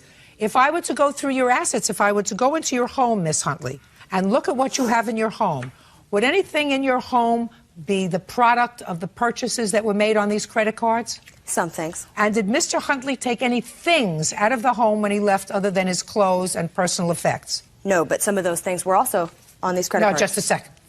I don't care. I'm talking about his clothes and personal effects. I'm not talking about beds and refrigerators or washer dryers or anything else that it goes to set up a household. No, I tipped him out and he took nothing. Right. Well, then you pay the bill. Bye. Parties are excused. You may step out. She wants to make sure that I can't live a successful life without her. I mean, it's either come back to her or be miserable. Tina Smoot is suing ex-boyfriend John Bambino for a loan she made him while he was between jobs. John claims Tina manipulated him with her money. All rise. This is case number 515 on the calendar in the matter of Smoot versus Bambino. Parties have been sworn in, Judge. You may be seated. Ma'am, have a seat, please. Miss Smoot, you and the defendant were dating, according to your complaint, and you loaned him some money. Yes. Mr. Bambino acknowledges that you gave him money, but he said it was just that. It was a gift. There was no indication when you gave him this money that you expected repayment of the money. You were sort of helping him out at a time that he needed to be helped out financially. He's counterclaiming because he says that in a fit of rage, you damaged his car, his clothes, and he also believes that you harassed him. That's his counterclaim. So tell me when you met him. I met him in August of last year. And when did you lend him the money? In December of last year. Tell me about it. John had lost his job and he couldn't pay his rent. When did he lose the job? November. What kind of job did you have, Mr. Bambino? Car salesman, ma'am. How long did you have that job with that company? 7 months. Before that, where did you work? As a correction officer for the state of New Jersey. How long were you working there? 15 years. Go ahead. In December, I was coming into some money through a lawsuit, and I had extra money, and, you know, he asked me to lend him his rent money for the month of December, and that's what it was. I lent him the money. How much was it? It was $1,200. $1,200 for rent. Go ahead. And one bill is $452.07. What was that for? A home entertainment system. Who bought a home entertainment that system? I bought for him, that he was supposed to pay me back for. No. Miss Smoot, listen to me carefully. If somebody doesn't have money to pay his own rent, then you don't buy him a home entertainment center and expect him to pay you back. You're not a baby, right? Right, Your Honor. What else? Cable bill, $100. I have a check that he wrote, that I gave him a blank check to take to the doctors that has his name in the memo for $80. Did she give you a blank check to pay a doctor? Yes, ma'am. What else? A gas bill for $100 in December. $100 even? Well, it was, his gas bill was way more than that, but I only paid $100 on it. Go ahead. 2 checks for food, one for $87.40 and one for $42.71. Made out to whom? To Acme. Did you use those 2 checks? No, I wrote them. He doesn't know you for that. Okay. What else? That's it. Okay, Mr. Bambino. Ball is in your court, sir. Where are you working now? Chevrolet 73. So you're back to work? Yes, ma'am. Fine. So Ms. Smoot says that you said, if you pay my rent, as soon as I get a job, I'll pay you back. You say that's not true. Tell me what happened, Mr. Bambino. By the way, how old are you, sir? 43. Have you been married? Yes, ma'am. You have children? I have 2 daughters. How old are they? 17 and 24. When did you last live with them? I have custody of my younger. Actually, I've had custody of both since my divorce in '98. I have custody of my youngest now. So how are you supporting the children? My mother helps me out, but I mean, I just ran into a tough time between, like, let's say the Monday before Thanksgiving and I started my new job January 5th. Right. So it was approximately 6 weeks. So what you're telling me is your mother helps you out. She helped me out in that particular time frame, yes, in the beginning of January. Go ahead, I'm listening. I met Tina, as she said, in the middle of August. We started the date. Would you try looking at me sorry, yes, rather than ma'am. keeping Sure. your eyes closed? It's disrespectful. I'm sorry. I met her in the middle of August at a club over in Philadelphia. Approximately 2 weeks later, she accused me of staring at a woman on the track. She told me to get in her Jeep. She started to give me a ride, which was the ride from hell. She just started driving down the interstate, doing approximately 70, 75 miles an hour, weaving in and out of traffic. But after that, you took money from her. No, well, ma'am, it's... Listen to me. After that, you took money from her, so I'm not interested in a ride I didn't from take hell. money. Yes, you did. She gave me the money, ma'am. That's not what I said. I said you took money from her. Yes. After the ride from hell, which would have put me in a different county from somebody like that, you took money from her. Yes. Right. Did you think that the story you were going to tell me was going to make you a sympathetic character? Not at all. Good. Let's get to the money. Come on. Oh, well, after several pretty bizarre things that Tina pulled between September and December, I tried cutting off the relationship several times. Tina's texts me 15, 20 times a day, calls me, begs me to let her back into our relationship, start our relationship over. Is this your child? No, ma'am. She's a witness in this factor. Tina, I let back in approximately 7, 8 times between September 1st all the way up to the February 11th. She just constantly says I'm cheating on her. You want to know something? You want to tell the sad story? Go on Dr. Phil. Right. To me, I want to know. To me, I want to know about the money. The money.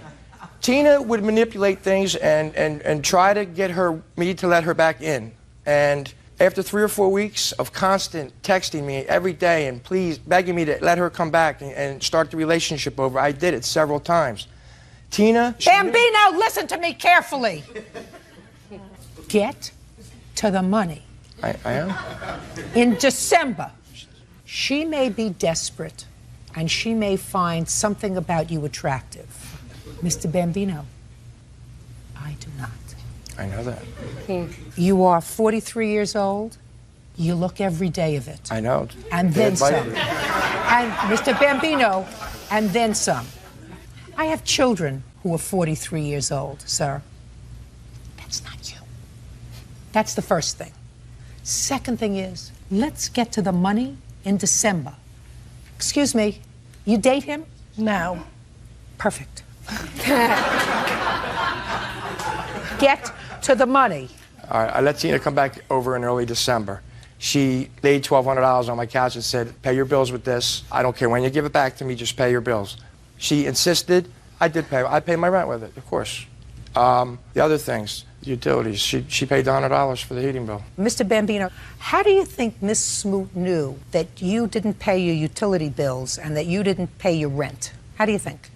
By communicating By you with telling me. her. Mm-hmm. And it was that kind of casual conversation that inspired her to leave the $1,200 on the table for you? Yes, ma'am. Ah. And it was at that time that you were concerned about her bizarre behavior that she exhibited 6 or 7 times. Over that 6-month frame, yes. Now, you were a corrections officer for 15 years, sir. You knew that there were certain prisoners that were dangerous, Sure. right? Yes, ma'am. And when you were dealing with a dangerous prisoner, there were certain protocols. You made sure that you didn't put yourself in harm's way. That was your training, right? Absolutely. So here you're dealing with a lunatic, somebody who over the course of 6 or 7 months is doing crazy, bizarre things. So instead of cutting it off, you know where the courthouse is. So if you know where somebody is stalking you, somebody is annoying you, you go to the courthouse and you say, this person is stalking me, annoying me, I need a protective order. Instead, you had somebody stalking you, you took their money. No. You took their money. I didn't say loan, I didn't say gift, I said you took their money. Well, you did, you just told me that, Mr. Bambino. You told me she was stalking you, harassing you, doing all kinds of bizarre things, and she put $1,200 down on the table, and she paid your bills, and you took it. That's what you just told me. Judge Judy continues in a moment. You have to be a nice man, Mr. Bambino. A very nice man. No, you're not. If she's a nut, what you're supposed to do is not be a cad. And later today... Did you say to your daughter, listen, you did me a favor, I'll take care of getting the car inspected, tagged. Did you say that to her? No, That's I did what not. a mother does. That's what a mother does. Real cases, real people. Judge Judy. Tina Smoot claims ex-boyfriend John Bambino owes for a loan to help with his living expenses. John is countersuing for harassment and claims Tina intentionally damaged his property. Okay. Now, it is your claim, Mr. Bambino, your counterclaim, that the plaintiff damaged your property, harassed you, and damaged your clothing. You want to tell me when that happened and where? Yeah, first week in November, Tina was going to North Carolina for a wedding. And when did she give you the money, sir? December. On a sympathy scale, sir, of 1 to 10, this is about going to be a -5, because what you're going to tell me is that she, again, acted like a nut, but you took money from her the next month, right? Yes. Keep going.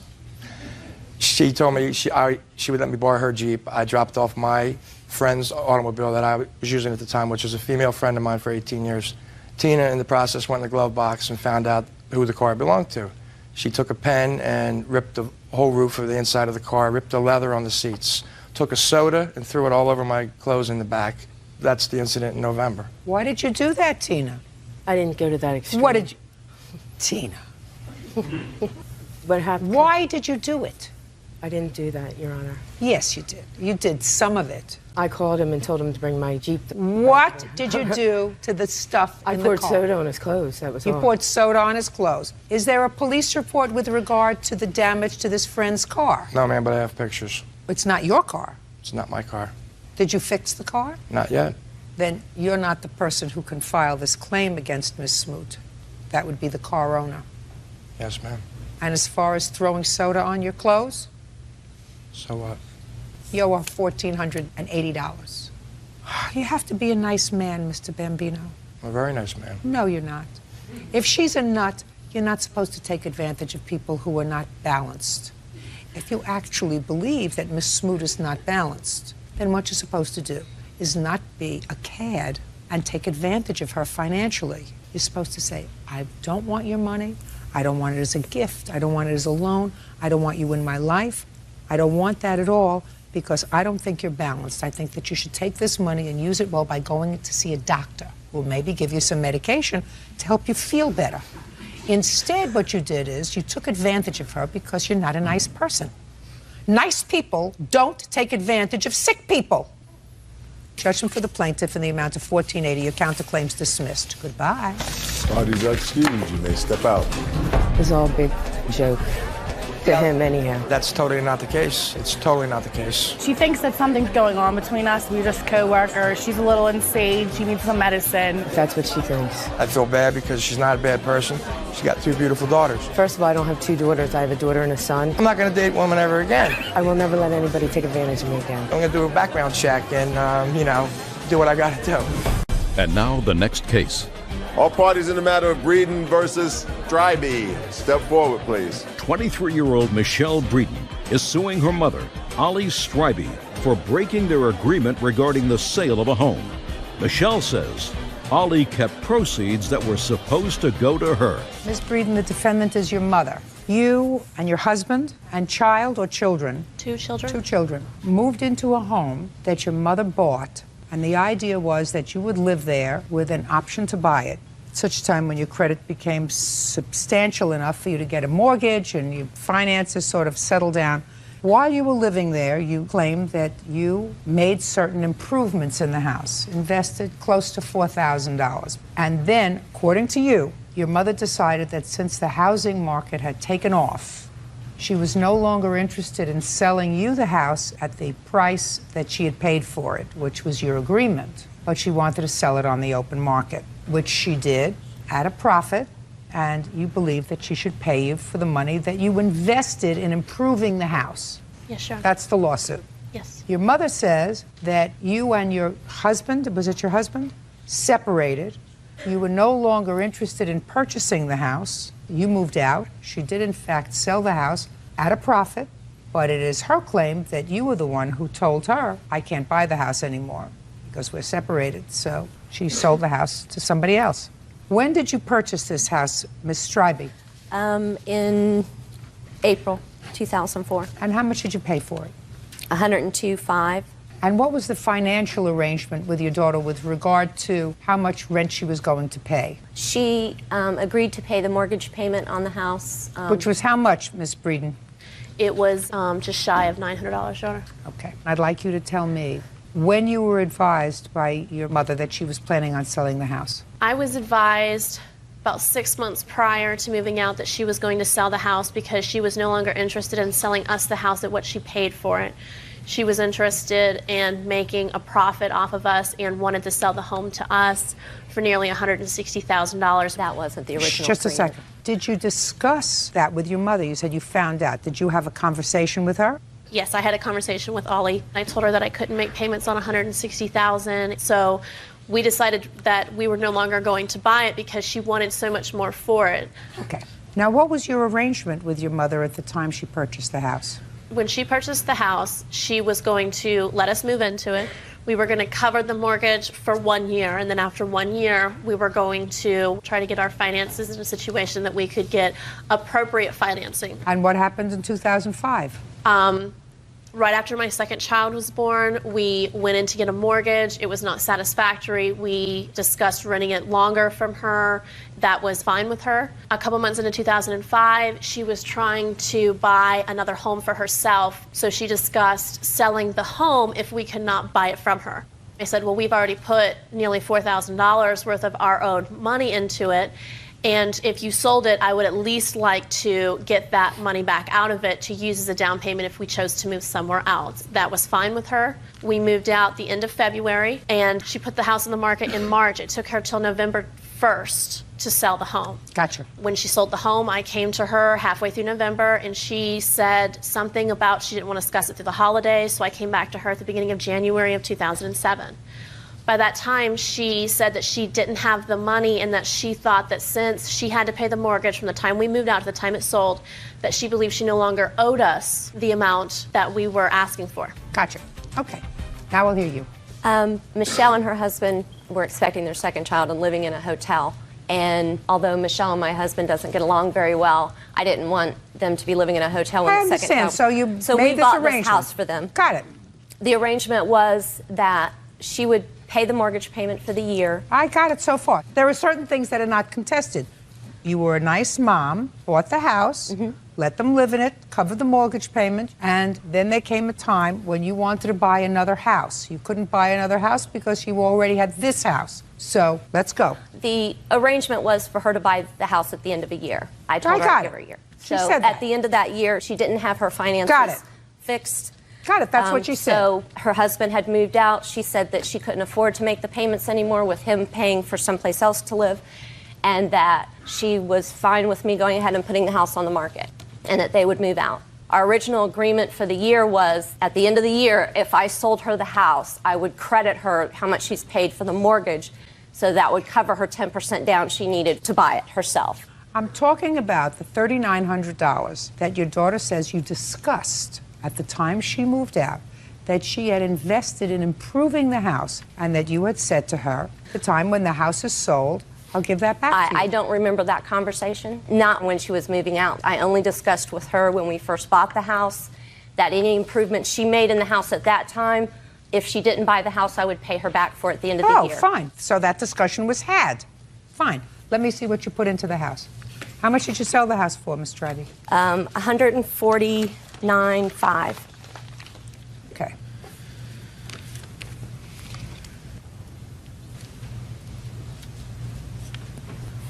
What did you tile? We tiled about 1,000 square feet, the kitchen, the living room, the dining room, both bathrooms, and a hallway. The only thing in the house that wasn't tiled was the 3 bedrooms. She bought the tile and I put it down. It's fine. You got the profit. How much did you clear, Ms. Tribe? Altogether, we probably made about $20,000 off the house. Okay.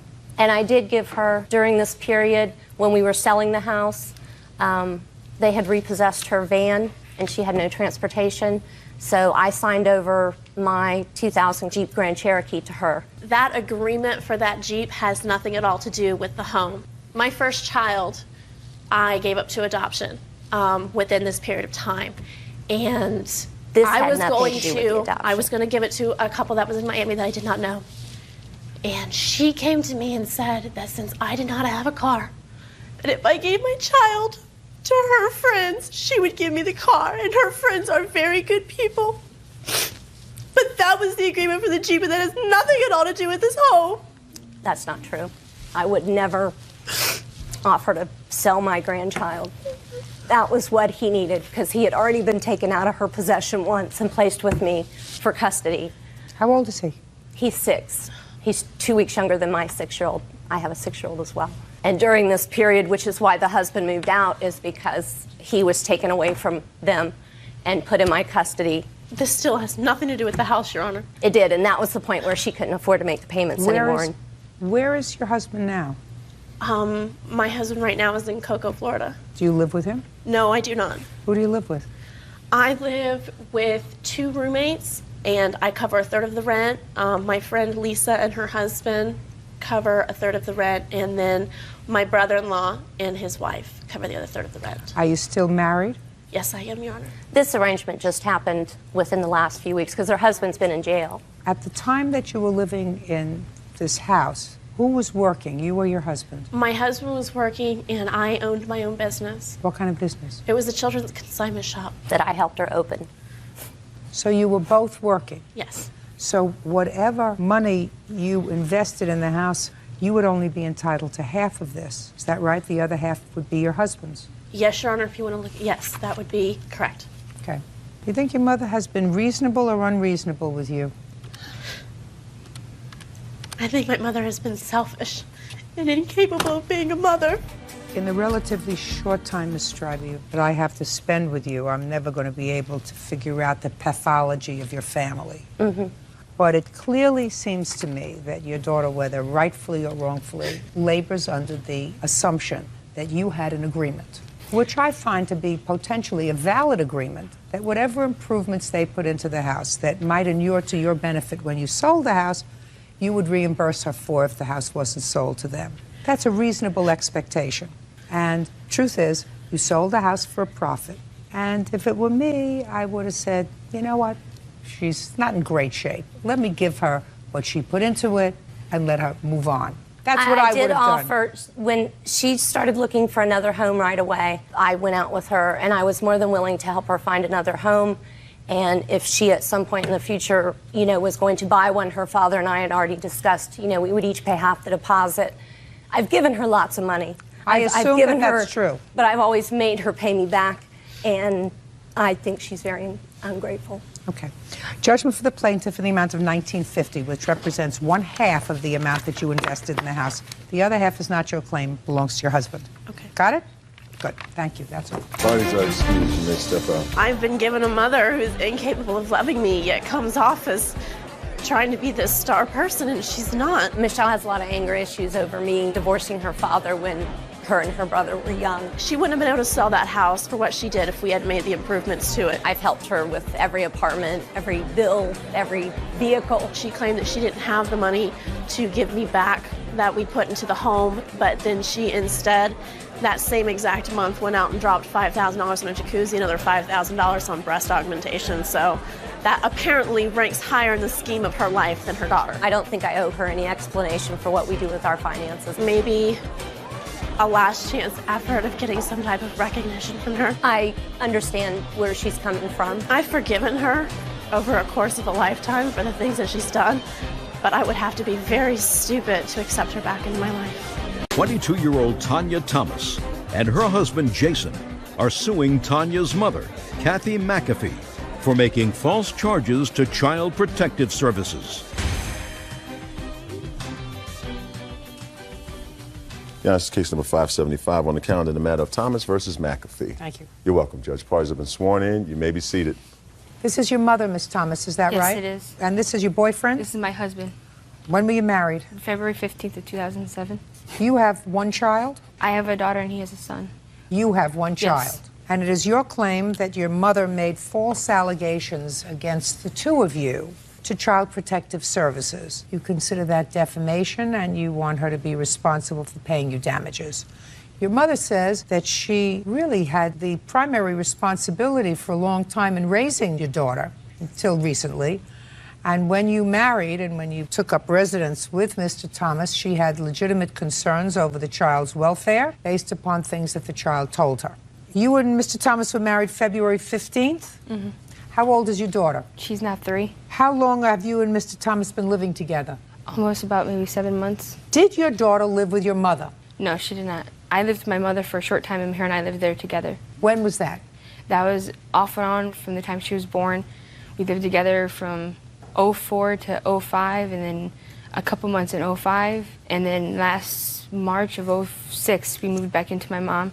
And I moved out into my brother's house of June of 06. So you were in and out of your mother's home for substantial periods of time with your daughter? Yes. Without Mr. Thomas? Yes. Were you working? Off and on I was, yes, I did. When you were working, who watched your daughter? I had a friend of mine, her name is Ruthie. What about your mother? Shh, just a second. I'll get to you in a second. What about your mother? Did she ever watch your daughter? Yes, off and on. Of course. When I ask you a question, I'm supposed to get an answer, not what you think you would like the reality to be, but what the actual reality was, Miss Thomas. Do you understand? Yes, I understand. So when you went to work, who watched your daughter? My mom and Okay. You get where I'm going? Mm-hmm. Good. Did you leave your mother's house on good terms? Yes, I did. Is that right? Yes, she did. Good. And I had Abby at the time. When she moved in with her brother Joe, I still continued to have Abby so that she could work. In June of '06, Abby, who was the child, was living with you? Yes. Until when? I had sometimes she'd go home on the weekends with her mom, but most of the time I had her Monday through Friday, sometimes on the weekends, clear up until Tuesday, September 12th. What happened on Tuesday, September 12th? They had Abby for the weekend. Who's they? Tanya and Jason. And when I went to set Abby on the potty, because I was potty training her, Abby started crying and jumped off the toilet and held herself. And so I pulled her pants up, I got her a snack, and I went out on the swing on our deck and sat there to talk to her. She wanted to play games and sing songs. She didn't want to talk about it anymore. So then when Tanya come on Thursday to pick Abby up, I said, Tanya, have you noticed a difference in Abby's potty training? She said, yes, I want to talk to you about that. She said, when I come home on Saturday, Abby was sitting in her room cross-legged and she was crying. I asked her what happened and she said, Jason. So she said when Jason come out of the bathroom, that he said that Abby was crying because she couldn't get in to go to the bathroom. And I said, well, Tanya, do you think anything with that? And Tanya got mad and she said, no, there you are, your crazy mind and your stupid things, there you go. She got in the car and she left. That was September 12th? Yes, well, September 14th. Okay. And then on September 15th, she came to pick Abby up. And she kept trying to get Abby to go with her, and Abby wouldn't go with her. And finally, Tanya said, we'll go to McDonald's. And Abby was riding her bicycle, or tricycle, and she said, Mama, you go to McDonald's and bring it back. And so Tanya got Abby and took her home with her. Come Monday, I got sick, and I was sick for 9 or 10 days. And my sister Becky called me from Fort Wayne to know what was going on. I told her. And she said, you need to make a report. You made a report? Yes, I did. Okay. Then you thought that there was something that was potentially problematic. Right. Okay. The question I have for you, Ms. Thomas, is your mother called to make a report to Child Protective Services because of something that your daughter had said to her. Mm-hmm. My daughter's only 2 at the time. Doesn't make any difference. Okay. She's very smart. Doesn't make any difference. I believe that based upon whatever little bits your daughter said to her, your mother had what she perceived to be a legitimate concern. What? I have paperwork here of the police report that she made that says she waited 2.5 weeks to make this allegation. Right. She just told me that. I was sick. She just told me that, Mr. Thomas. You think that that mitigates the problem? She tried to get her daughter involved, and our daughter got angry and left. That's what she told me. She said first she reported it to her daughter. My mom did not report it to me at all. Yes, she did, Miss Thomas. She said to you, have you had any trouble potty training Abby? She didn't report it to you that way. She was trying to be more subtle. Maybe she had to hit you over the head with her concerns. Mr. Thomas, you have children? Yes, I do. I have custody of my son. How long have you had custody of your son? 4 years now. How old is he? He'll be 7 next month. Your mother-in-law says that you acknowledged that you put some hot sauce on Abby's fingers because she was putting her fingers in her mouth. Is that true? I did one time, yes. You can't do that, Mr. Thomas. That's not your prerogative.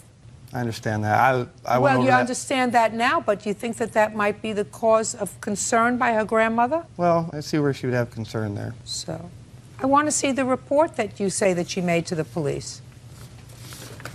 I also have the CPS report if you'd like to see that. I absolutely would.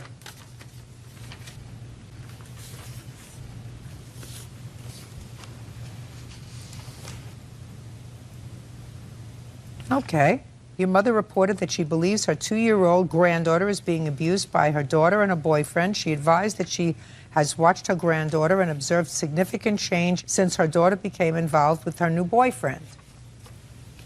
So, why does your 2.5-year-old bite her fingers? It was just a habit that she started. No. That's ridiculous. That's not a habit. That's as a result of something else.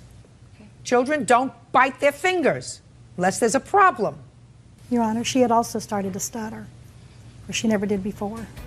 Judge Judy continues in a moment. These men had come to my house, and they had said that my mom had made allegations. I was a child abuser. I'm not a child abuser. Oh, stop. And later today, You picked him. I know. I didn't Never pick again. him. I wouldn't have picked him. I guarantee you, I would not have picked him. real cases, real people. Judge Judy. Tanya and Jason Thomas are suing Tanya's mother, Kathy McAfee, for making false charges to Child Protective Services. Jason says Kathy accused him of physically abusing his stepdaughter. Mr. Thomas, I'll hear the rest of what you have to tell me. Okay, this all began when I started to buy a house from her son. There you go. You bring that up. That has nothing to do with it. Just don't speak.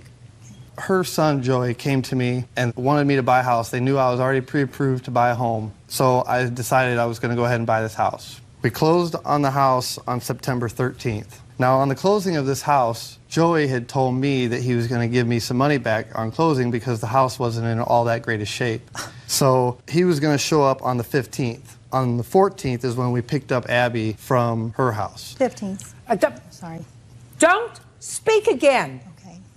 Now, on the 17th, Joey showed up at my house. I work third shift. He shows up at my house at 11 o'clock at night. He avoided me the whole weekend. Can we get to the point, Mr. Thomas, please? Okay, well, he showed up after I went to work, and he brought two of his brothers, or one of his brothers and his dad, and I filed trespass warnings against him. And on the 26th, I filed a small claims court case against Joey. I'm not hearing anything, sir. I'm getting there.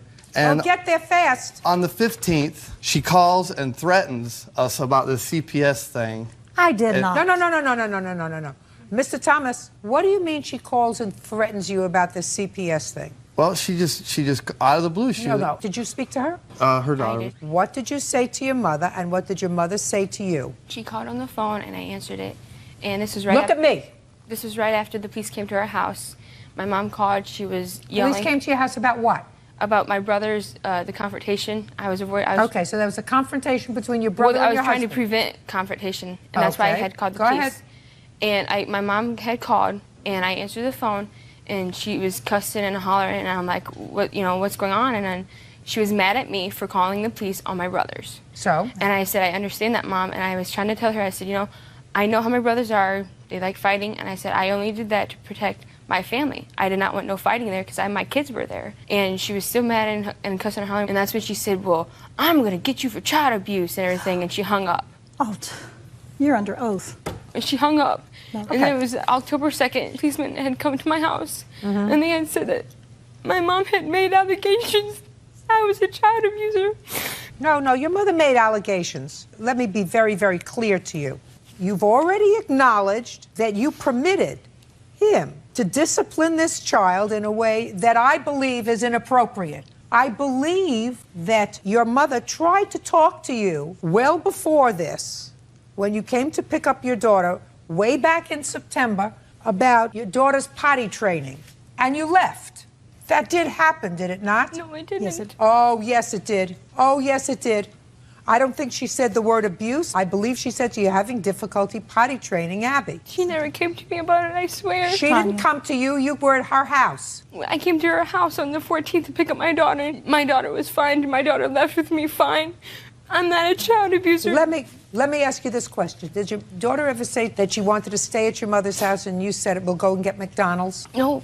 That never happened? No, either? we were going home. I took her home, but we never went to McDonald's or nothing. No, I didn't say that you go to McDonald's. I said, did you say to your daughter, we'll go and get McDonald's? No. Yes, it did, Tanya. No, I didn't. Okay. Anything else you want to say to me, Mr. Thomas? I'm still listening to you, sir.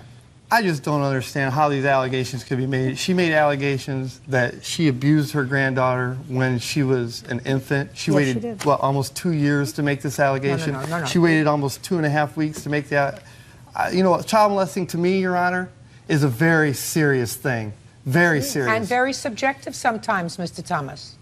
I don't understand. Well, I'll explain it to you, sir. When Child Protective Services takes a report, they say, well, has there ever been any indication historically that a parent acted in either a neglectful or abusive way to a child? What she said was her daughter shoved Abby when she was little. Yes. What she's really complaining about, and she was, oh, stop it. What she's really complaining about now is that her daughter is taking a passive role, not protecting her child. She's not claiming that her daughter physically abused her. The report says, sir, that you physically abused her once, that you would acknowledge by putting stuff on her hands to prevent her from biting her hands, which is an unnatural thing for a 2-year-old to do. You acknowledge that. Yes. And the second is She believed that there was some question as to whether or not her granddaughter was being abused in another physical way. And she has an absolute responsibility to report that. So why didn't she do it right away? That's my question. Because I'm answering your question, even though there's no basis for me to have to answer your questions. She tried to resolve, at least looking into the matter, with her daughter, who is emotional. That was a lie, Your Honor. No, I don't believe that, sir. It was a lie. I don't believe it. It's my job to figure out what's the truth and what's not, and who's telling the truth and who's not. And I'm telling you, your wife's statement to me is not truthful. All I have to say to you is you have to keep a very vigilant eye. You have one responsibility, and your one responsibility is to your daughter. Do you understand? Yes, I do. I don't know who he is. I assume he's a nice man. But if the person who has been caring for your child more than anybody else other than you says to you, I have a question as to whether or not this little girl is being adequately cared for when you're not around, you have to watch that and not complain about it. And you certainly don't sue her about it. I would sue her if she didn't file the complaint. The fact that the Department of Child Protective Services chose to resolve this matter without even having the child physically examined is bizarre, to say the least. Bizarre. Your case is dismissed. Parties are excused. You may step out. I'm sorry that she's upset, but, I had to do what I had to do because I tried to talk to her, and I have to worry about my granddaughter. My mom said that I was a child abuser. And I'm not. That woman's a liar. I swear to God, I'm not a child abuser. My daughter loves me. She won't let me see her, but whether I can see Ivy anymore or not, it doesn't matter. It matters that he doesn't do anything, or whoever done it doesn't do anything. I'm the most hated son-in-law in the country, I'm sure. If I was a bad mom, I wouldn't have her right now. Peter White is suing his son's ex-girlfriend, 26-year-old Ashley Hickey, for the return of a computer. All rise. Quiet in the courtroom. Now, this is case number 386 on the calendar in the matter of White versus Hickey. Parties have been sworn in. You may be seated. Ladies, have a seat, please. Mr. White, your son is presently awaiting sentencing on a domestic violence case. Is that right? That is correct, Your Honor. And the defendant is the complainant in that case. Yes, that is also correct. The defendant and your son had lived together for how long? Almost 2 years. The sentencing is for a violation of a protective order. There had been a protective order in place, and he was found guilty of violating that protective order. Is that right? He pleaded no contest, yes. That's found guilty. Is he represented by an attorney? Yes, he is. Did the attorney give you any indication of how long he was going to be sentenced? I think it's going to be probation and anger management, alcohol counseling. How long has he been in jail? He was in jail for 4 days. Where is he now? He is out of jail and taking a welding class, living at my house. He has an alcohol problem? Yes. Are you angry with the defendant? Well, I'm not angry with the defendant, but I feel that there was some property that was at the residence when she got the protection order that belonged to me. According to you, you loaned them, a computer. She took it. Tell me about the loan of the computer, Mr. White. Well, I build computers for a living. I understand that. Okay, and my son and the other son that lives at home, from time to time I will put a better computer into their place and then take the other one and use it for parts. And the computer that he had was something that I had put a lot of time and money into. And there's pictures of my grandchildren on there and so forth. I want to know, Mr. White, what you said to your son when you built this computer in their home. Oh, I said this is a loaner that you can use as long as you need. And when I need it back, I'm going to take it back. Is that what you said to him? Yes. I don't believe you. It doesn't sound right to me, sir. When did you put this computer in their home? It was before they moved back here from up north. It would have been probably October or November of 2005. You get where I'm going, Mr. White. A loaner is something you say, listen, you need a computer, I'm going to loan you my computer, but I'll be back for it in a week. I'll be back for it in 2 weeks. But not I'll be back for it 2 years later, when I want it back because you have my pictures of my grandchildren on it. Do you understand what I'm saying? You get what I'm saying, sir. Now, you may be angry at her because she had your son arrested. I can understand that. Did you have him arrested because he assaulted you? Yes. You said that in a very tenuous way. Did he assault you? Yes, he did. How? He tossed me across the room. He grabbed my arm and tossed me across the room. Had he been drinking? Yes. Do you drink? No. Well, occasionally with friends. But you don't have an alcohol problem? No. How long have you known that his son had an alcohol problem? Well, he drinks on a daily basis.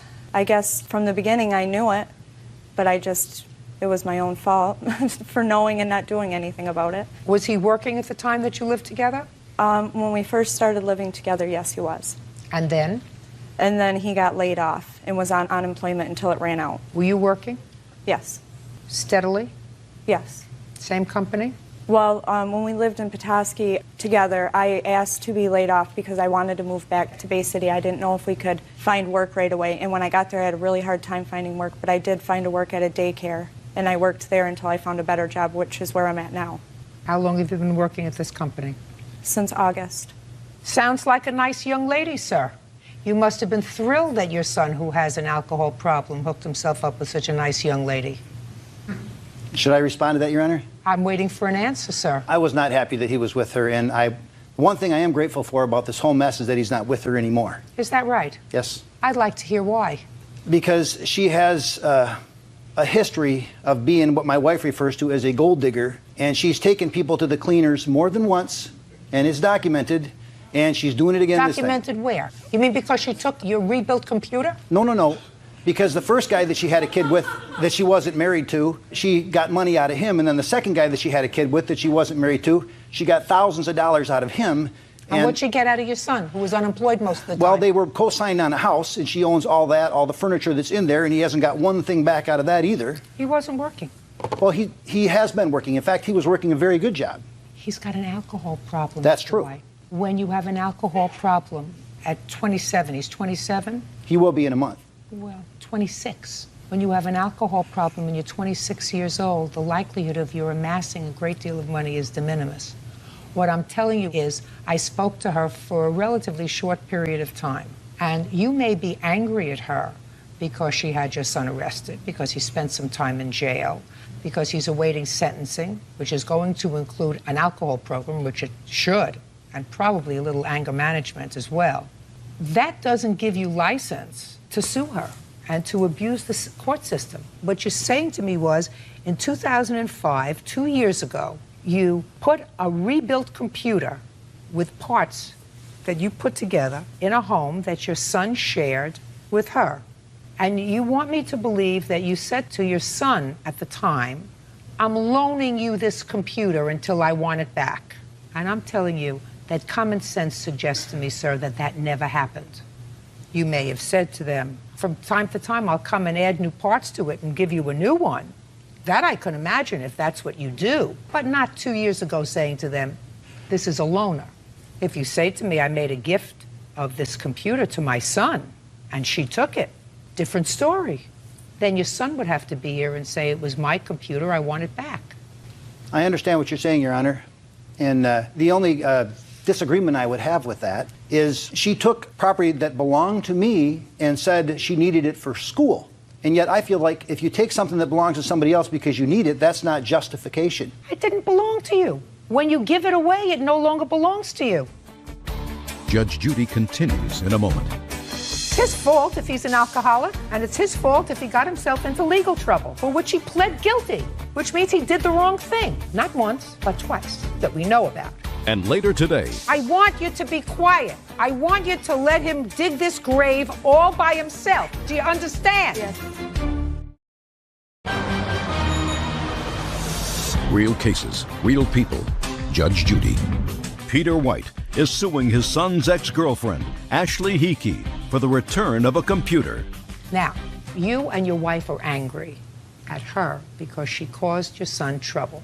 Could have just as easily have split up without trouble, without police, without 4 days in jail, without lawyers, without bail, right? I disagree, Your Honor. You disagree that they could have split up without trouble? Is that what you're saying to me?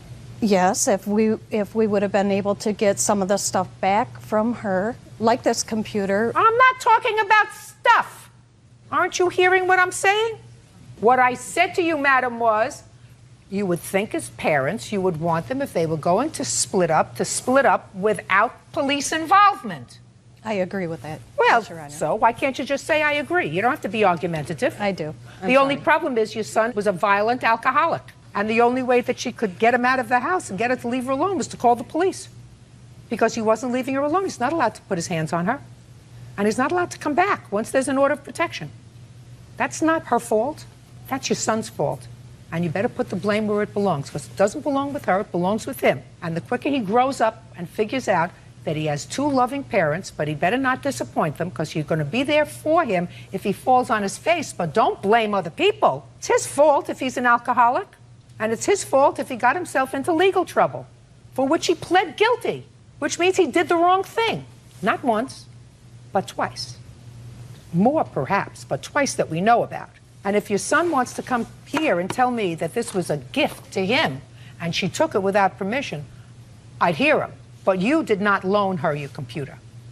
That's all. Your case is dismissed. Parties are excused. You may step out. He's angry with me because his son is an alcoholic and he's violent, and he went to jail, and he's mad at me and thinks it's my fault. I think she would do anything she could to make my entire family miserable and is making a career out of it. My son was brought into this situation. It shouldn't have never been like that. You can't fault the judge's logic. She was very logical, but there was a few issues behind the scenes that didn't really come to the fore. I hope he does get help, and I hope he does become a better person. Have some other way. On Judy Justice. Each one of you are claiming that the other is guilty of harassment and false police reports, reports to the Child Welfare Administration. The whole bad feeling between neighbors started because of a parking space. She parked very close to my car, as you can see on the picture. She started parking close to me like that. She asked you to move. Your response to her was, it's a public street, I'll park where I want to park. I'm not sympathetic with you. You called Child Protective Services based on... She yelled at her daughter to get down her. Next time she does it, she's going to beat her up, and then we heard break your neck. And she said, hey, get off the couch right now. I'm going to beat you up. Stop playing. Okay. I'm going to break it. Oh, she says you're going to break your neck. She didn't say, I'm going to break your neck. She said, you're going to break your neck. After she threatened to beat the child up. I still think that that's a little bit of overkill, Miss Jackson. Let's go further. And now, the conclusion.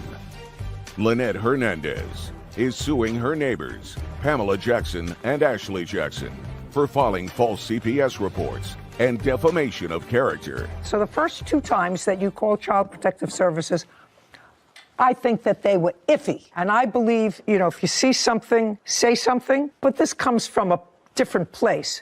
All right. A police officer. Don't speak. I don't care what a police officer said to you, actually. I really don't care. You say that she called Child Protective Services in April. April 7th. Just a second. Mm-hmm. So Child Protective Services responded to a call on April 7th. And what was the gravamen of that call? Somebody was complaining that what? Do you know? Yeah, Not she. Somebody was complaining. Somebody was saying that I had a knife, a child, and that I was kicking her car. The same thing she told the police officer the first time. Then whenever she came inside of my house, CPS worker. Just a second. Mm-hmm. She says she did not call Child Protective Services in April. That's what she says. So now you're going to show me proof that she called Child Protective Services in April. She acknowledges she called 3 times, all after August, either August, September, or thereafter. So show me proof that she called in April.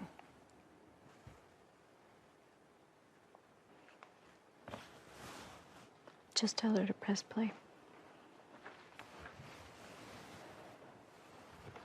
Press play at the bottom. All these in Galveston knew how to take care of their men. They wouldn't be paying her to take care of them. She's very proud of this. She's proud of she doesn't care that her kids are there. I've seen signs of things that have happened.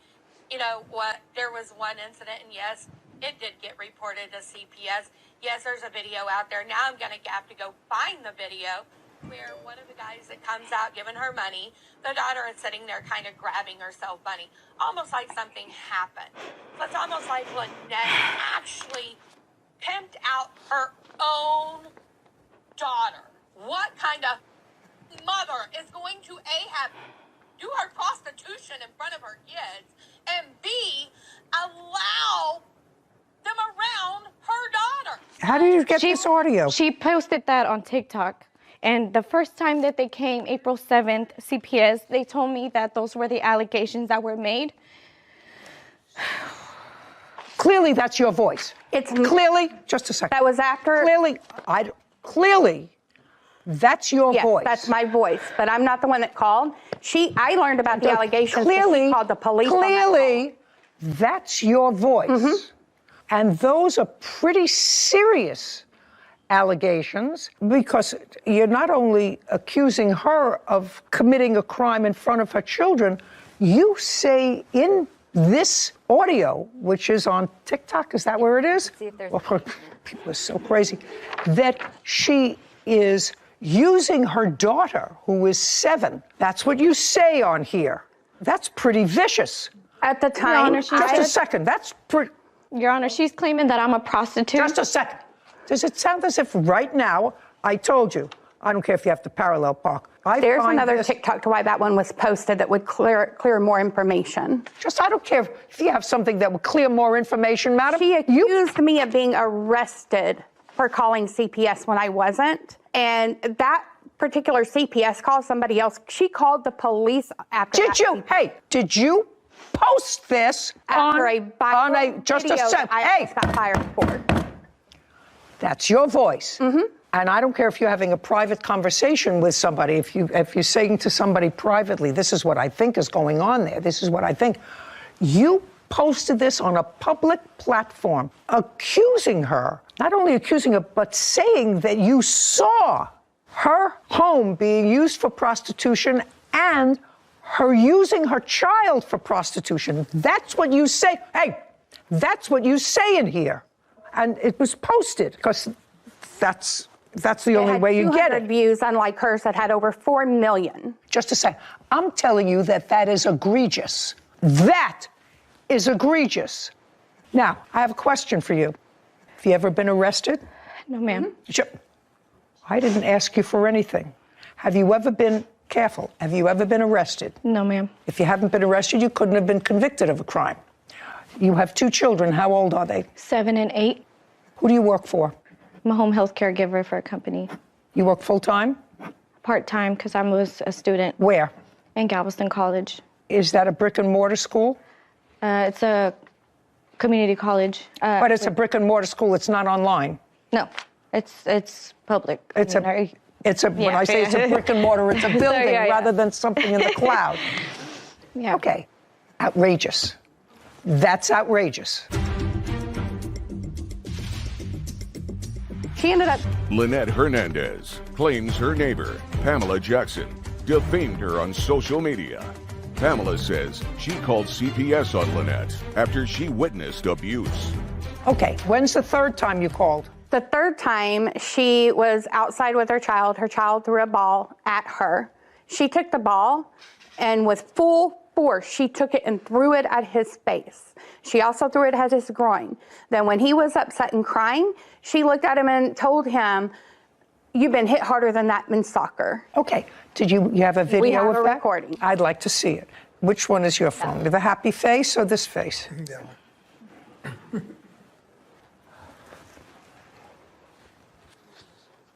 Here's the one where you can see him being hit in the groin. And then there's another one too. Thank you.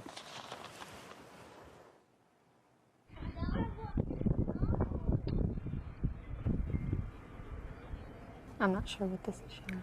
Well, she's playing ball with her 2 children out in the front. It's looks like a big beach ball. Oh, that. And then she throws the ball in it, but it's in a light-spirited, in a very light-spirited way. These are not angry. The other one's not. These are, I got it. Just a mother playing with her children. CPS closed all of these cases after they came out and interviewed you? Yes, ma'am. Okay.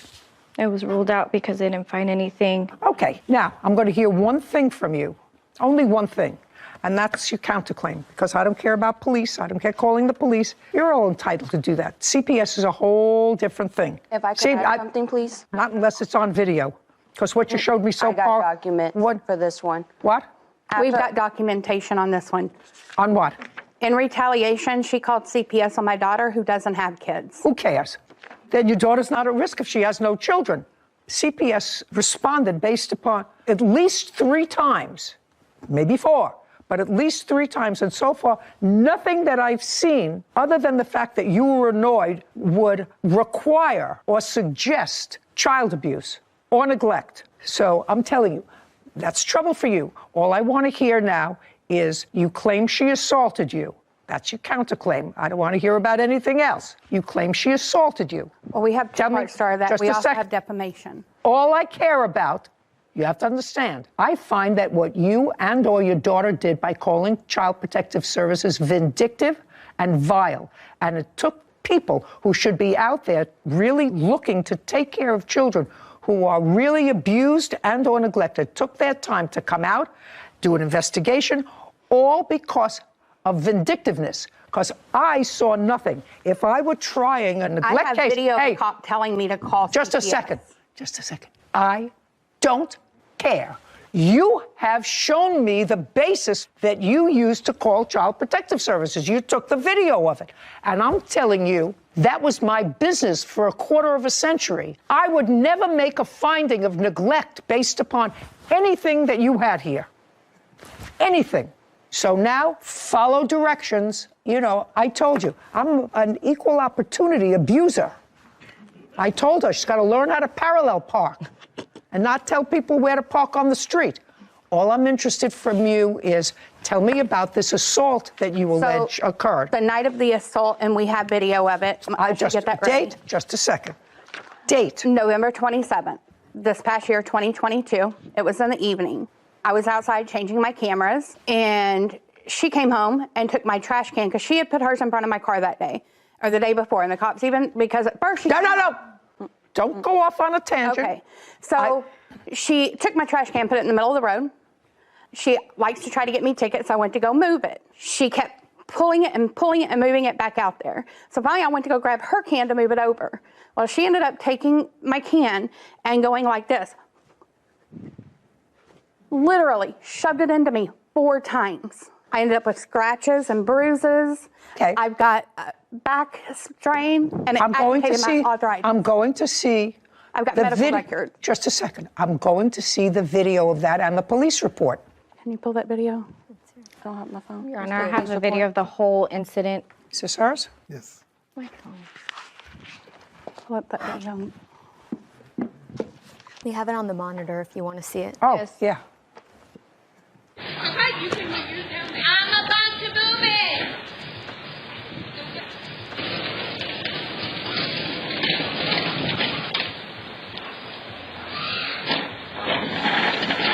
Let me park my car. Let me park my car. You can pick up there in the front. Why do you want to go? I don't give. Let me park my car.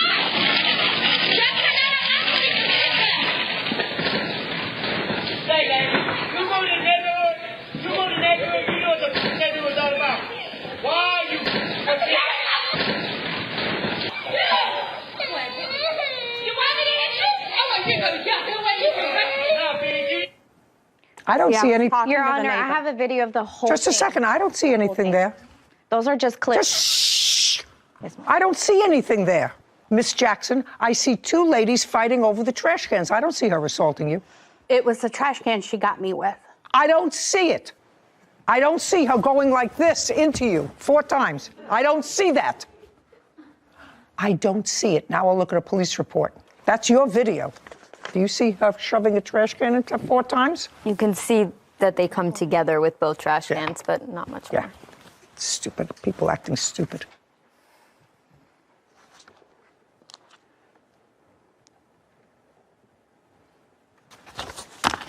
Nonsense. Stupid. Your Honor, I have the video of the whole incident of how it first started. I'd like to see Because she it. made a... Where's my pink phone? I gave them all Pink the phone. every angle of it. Because she... Pink phone. Your She production lied. shows. Don't speak. I'm not. She made another false accusation saying that I was the one who put it in the middle of the street. I came, and she was the one who came first and started putting it in the middle of the street. And I'm going to find the video for you. Yeah, you know, I really don't care. Listen to me, Miss Hernandez. Yes, ma'am. Take your phone. I really don't care. Okay. I look there and I don't see an assault. Okay. I don't see an assault, and that's really all I was interested in. Defendant Pamela Jackson is accusing her neighbor, Lynette Hernandez, of abusing her children. Lynette claims Pamela posted damaging content on her social media. Okay, Miss Jackson, when we started out this case, I said to Miss Hernandez, in effect, don't be a big baby. You have to park your car, learn to parallel park, and you can't tell somebody else that they can't park in front of their house. And you were absolutely right. Right? Mm-hmm. You owe her $5,000. I'm entering a judgment on her behalf of $5,000 for your erroneous call to Child Protective Services. That's my judgment. Don't do it again. Don't take. I'm speaking. I'm speaking. I'm speaking. Hey, listen to me. Listen to me. I'm speaking. You showed me your best evidence. You said I have it all recorded. Why I called Child Protective Services. You showed me. There was nothing there in the videos you showed me. Because this is not a because. This is not a because. This is not a because. I also find what you posted on TikTok abhorrent. What she posted was worse. And it's viral. You didn't even give me a chance to present Just a second. The only thing that I am hearing are the calls to Child Protective Services and your assault. I didn't see the assault, but I saw Child Protective Services. Judgment for the plaintiff in the amount of $5,000. Your counterclaims dismissed. We're finished. This court is adjourned.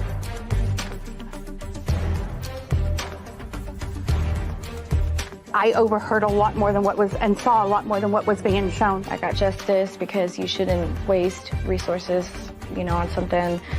An accusation's sick and false like that. I wouldn't have all these cameras if she wasn't constantly harassing me, calling the police on me. Everybody gets along except her.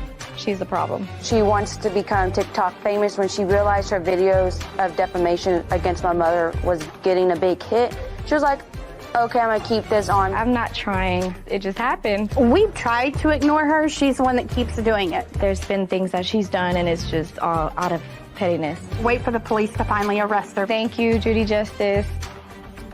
So I have two comments. Okay. Because we've had lots of cases with regard to parking spaces, parking in the street, and that sort of stuff. And have neighbors start off wrong, usually because of something. This was a car thing. But you have to be sensitive to the limited resources of people who are supposed to protect children. And if you keep calling them over nonsense because it really emanated from a parking space, you touched my car, it's parked too close, that's not a tool. Yeah. That's not a tool. And we have to fortify that statement that it's not a tool to call a governmental agency that has limited resources because somebody's bumping into your car. Yeah. And there are ramifications of posting that sort of stuff without any modicum of proof. Mm-hmm. It's just because you're making up this. I was pretty fantasy in your outraged head. listening to that as well. Hearing, like you had said, I could speak to a friend or a family member at home and say, I've seen some weird things about my neighbor. I'm not sure if something weird is going on there. But those were concrete, seemingly factual statements that she was making about her neighbor that were inaccurate and, like you said, had no basis. If true, she belongs in jail. Yeah. Which is not true. No. In my judgment, just the limited contact that I had. They both behaved badly. I was talking about this Gen, whatever it is. Oh, us Gen Z. You realize Gen that's my generation as well. Yeah, yes, it is. So go easy on us. Remember who raised us. Yes, I know. Yeah. And probably part of it was us. But I heard a really funny story. We were talking about this entitlement, young people in entitlement. And one of my friends said, I went into a store, where they usually have one shoe out, and if you want the other one, you have to ask a sales associate to please get you the other shoe to prevent people from walking out with two shoes. So he went over to the sales associate. The place was relatively empty. He said to the sales associate, could I get the mate of this shoe? And this kid, who was about 25, 28 years old, looked like a schlump. His response to him was, why me? Why me? Why did you ask me? There are 4 other sales associates here who could get you the other shoe. Why did you pick me? Bizarre. I'm praying for some sort of a miracle for this generation, some sort of an awakening. Anyway. There's some good ones in the generation that might just save us. There are some great ones. Just a minute. There are great ones. There are There are great ones. But there's a very unfortunate thing because neither one of these two people are moving. Yeah. Tracy Gallen is suing her client, Ronald Webster, for unpaid wages while working as a home aide. Court come to order. All rise. Have a seat, please. Hello, Judge. How are you, Kevin? Good. Case 2168, Gallen versus Webster. Thank you. You're welcome. Miss Gallen, you are a home health aide. Yes, ma'am. Did you go to any particular school or have any training to be a home health aide? Well, I went to CNA nursing school, so I'm CNA? What is certified nursing assistant. And you've been doing that for over a decade? Correct. Do you need any license in the state where you're from in order to be a CNA? CNA, yes. Caregiver, no. But you have a license from CNA? Yes, ma'am, and also have a license for a medical assistant. Now, there came a time when you answered some sort of an ad by Mr. Webster. Mr. Webster had a mother who was ill and needed some assistance in caring for her. Are you a working man, sir? Yes, Your Honor. What kind of work do you do? I'm a caterer and a DJ, and also a driver. Do you get any salary from any of those jobs? It ranges from job to job.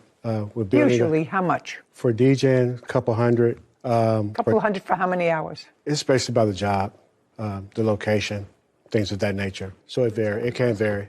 Caterer.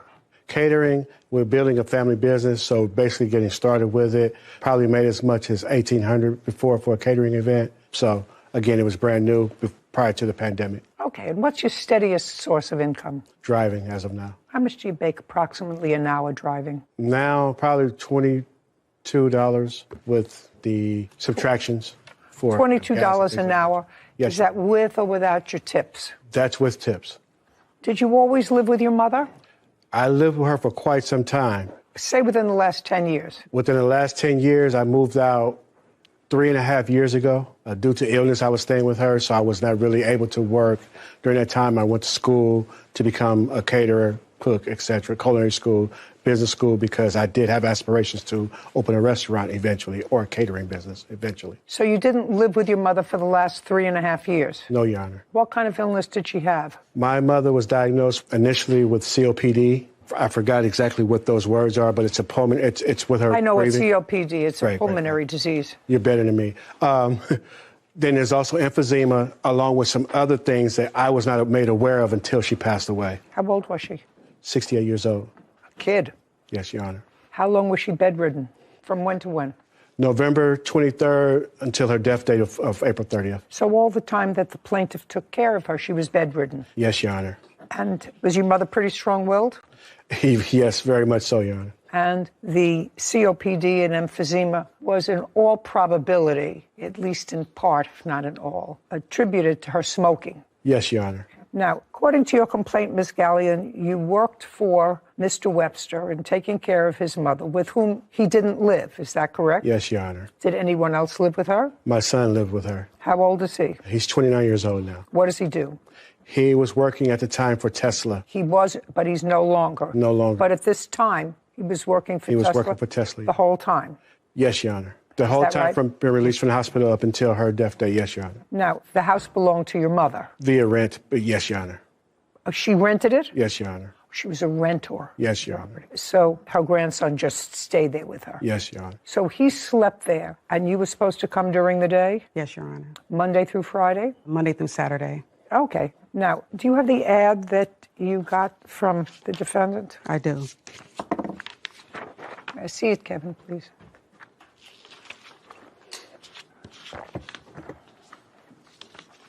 Thank you. I also have the messages, Your Honor, from that ad. Let me just read this. Okay, so you were asking for somebody good to take care of your mother because she was a great caretaker all of her life. Yes, Your Honor. Very nice. All of my life. All of your life. Yes, Your Honor. And in it, he says IHSS for now. Would you explain what that is? It's in-home supportive services. From the federal government or the state? From the state, if I'm not mistaken. And you are from the state of? California. Well, this is what he wrote. So when you spoke to him with the same parameters of your employment as contained in his ad, that you would be working for IHSS for now, maybe more in the future. I don't know what that means. I assume it means that if it works out, you'd be paying her in addition to what she was making with IHSS. No, Your Honor, I don't. What does it mean?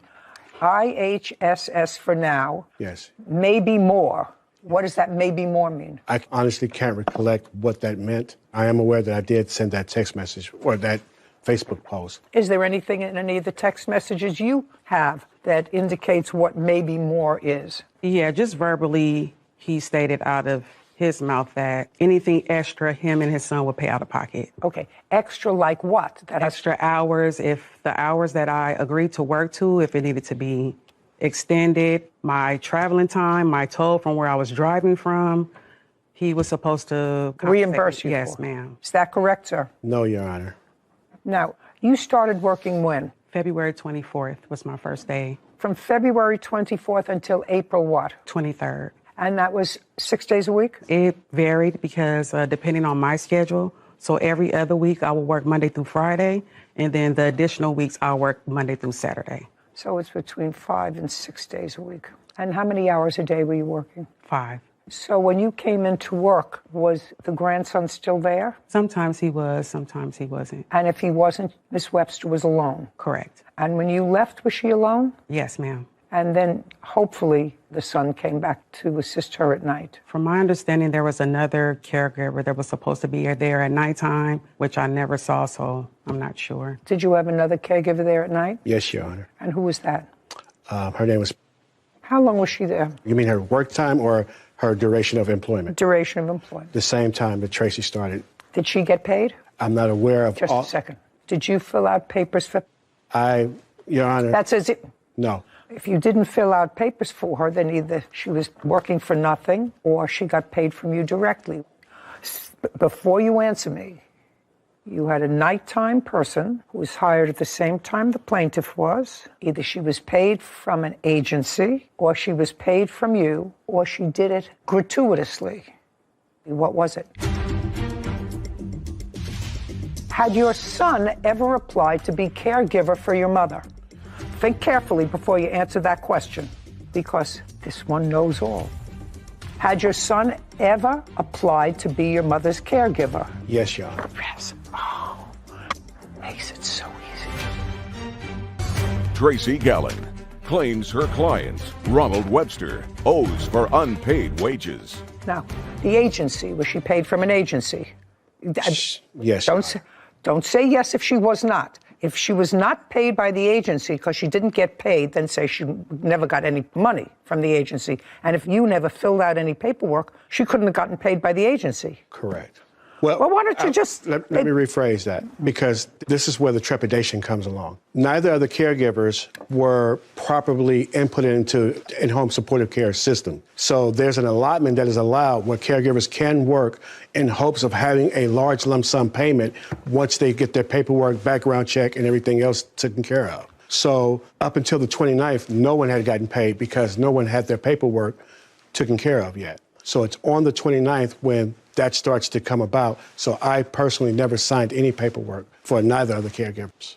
It's not true, Your Honor. Just a second. That's what he's saying. Okay. So he signed no paperwork. And she worked for you from February to March, March to April, for 2 months. How much did you pay her in the 2 months that she worked there? Out of my pocket, I paid her $110 with a caveat. It was the first time that she worked on a Saturday. I asked her to do so because I had... Just tell me how much you paid her. $110. Anything else? Because I had a calendar DJing event. I was not fielding anything up until that point. Mr. Webster. Yes, ma'am. Yes, Your Honor. You seem like a nice man. It's going to cost you money. You can either make it easy or make it hard. From February to April, did your son work? Yes, Your Honor. He worked at Tesla. Then I'm not finished with you with that. Your son worked for Tesla. I assume Tesla paid him. I'm assuming he got paid too, Your Honor. And when you worked as a caterer, I assume you got paid. I was not working as a caterer during that time, Your Honor. Were you working as a driver during that time? I did work as a driver during that time, Your Honor. Did you get paid? Yes, Your Honor. Prior to the plaintiff getting hired and this other woman, had your son ever applied to be caregiver for your mother? Think carefully before you answer that question. Think very carefully, because this one knows all. Had your son ever applied to be your mother's caregiver? Yes, Your Honor. Yes. Oh, makes it so easy. And when did he apply to be your mother's caregiver? According to the information I have, which I was just made aware of. Just a second. Yes, Your Honor. That's a lot of... Your son is in your mother's house. Yes. You're there all the time because you're interested in your mother. You are the next of kin. You have to sign off. Did your son sign up to be your mother's caregiver, and when? Give me the month, day, and year that he signed up. According to the paperwork I have, I'd have to look at it because I don't... Look at it. You can look at it, digest it. Give me the date. See, Sarah, it's what's on paper doesn't always make sense, right? Yeah. You know? You figure it out along the way. Follow the money. Yeah, always. Always got to follow the money. Leads you right to where you want to be. Let's Your go. Honor, according to the paperwork I have here, his paperwork was started on August of 2021. When was it signed? It does not state that. And she started working in February. Is that right? Yes, ma'am. So between August and February, Mr. Webster, who took care of your mother? My son lived with her. He's, according to this, I was not privy to this information before. Let me understand something. Yes, Your Honor. This is not a House Select Committee investigation, sir. This is just a court where I'm trying to figure out who took care of your mother, who was unable to take care of herself from August until February when you got another caregiver, and whether that person was signed up to get in-home health benefits. So the answer is, partially I know that your son, who lives with her rent-free... No. I'm sorry, not with my mother, not rent-free. Lives with her. Yes. Maybe not, then maybe Kevin and I are paying the rent. You never can tell. I don't know how much, and I can't ask you how much money your son made between August and February, but maybe she got a little too difficult for him to deal with because at the end stages of being sick that way, you require a lot more help than you want your grandson to take care of. And so you needed somebody else. Now, I've just about, Mr. Webster, reached the end of creating the picture in this case, but the plaintiff was there, and so far you've given her $100 in 2 months. You got paid during that time period. Your son, who worked for Tesla, got paid during that time period. You can bet your bottom booty that I got paid during that period because I worked. Nobody said to me, well, you didn't get your form in right there. We're not paying you. Really, you're not paying me. You can find me today getting my pedicure. She stayed, even though she didn't get paid. Now, if she didn't work for you, could you or your son have gone out to do their other work? Or would you have left your mother alone? What would you have done? Possibly made other arrangements, Your Honor. Possibly. You mean get another sucker to work for free? You think that she should work for free? You think that she should work for free? No, Your Honor, but I don't think she should smoke cigarettes with my mother alone. Listen, you have a counterclaim. Your counterclaim is stupid. Okay. Your counterclaim is stupid. You just told me before your mother is the kind of woman that would do exactly what she wants to do. And what you think yourself, since you're not there and off doing your thing, somebody who's terminally ill, not getting better. You knew that, right? I did know that. You did know that. And if your mother chose an easier way to go than the one you selected for her, that would have been her prerogative. That's also a fair statement. Yes, Your Honor. Okay, so you didn't like the caring that she did for your mother, but actually her leaving had to do with your not paying her. You didn't fire her. Okay, let's put it this way. Did you fire her? No, Your Honor, because I did not have the power to do so. You did not fire her. No, Your Honor. That's not Who true, put in? Your Honor. Who is Ron Webster? I am Ronald Webster. You hired her. No, Your Honor. Well, this is you. Need a good caregiver for my mom. Need. That means I need. Yes, Your Honor. Okay. Now, let's go to one other place. Okay? And then I'll let you talk. Right now, it doesn't seem to be that you're losing, right? Yes, Your Honor. In March, Miss Gallen, where's my money? You know, I'm taking care of your mom. There's no money. What does he say? He kept blaming it on IHS. He needed to talk to them, and IHS just kept responding to me and was just like, he's crazy. Tracy Gallen is accusing her client, Ronald Webster, of refusing to pay her after caring for his mother. Ronald claims Tracy smoked cigarettes and marijuana while working. How much do you think the time that she worked there, taking care of your mother, was worth? Your Honor, I personally cannot put a price on that. I know she's contracted through IHSS for $16 per hour. Did your mother have a life insurance policy? My mother had a couple of life insurance policies, yes. What were they, and who were the beneficiaries? I was the beneficiary Of both one. of How them. much? The total was $3,700, Your Honor. Did she have a separate policy for her burial? No, Your Honor. Did she own any property anywhere? No, Your Honor. So what was the total you received from the estate? The policies was set to pay $1,300, which I have not received all. You mean in addition to the $3,700, you'll receive another $1,300? $13,000 is what I meant to say. If I said $1,300, I misspoke. $13,000. $13,000. Total. Okay. How much did you pay for the internment, the service, if there was one, whatever? How much did you pay? You paid for it, I assume, out of this money. I have not done all the math. It's upwards of $15,000 or so, as I'm still. Haven't done all the math. I'm still Fine. making payments. How much are you owed? I have it there, 26. The whole breakdown is. The amount was $29.12 minus the $300. You say he gave you $300, not $140. Correct. Okay. He cashed at me $300. My question is that at $16 an hour? Yes, ma'am. Which is what you would have made? Correct. Do you have any other evidence to support the fact that he was helping you or that he agreed that this money was due and owed to you? I have the email here where he was asking me to send a total of hours what he owed me. May I see that, Kevin, please?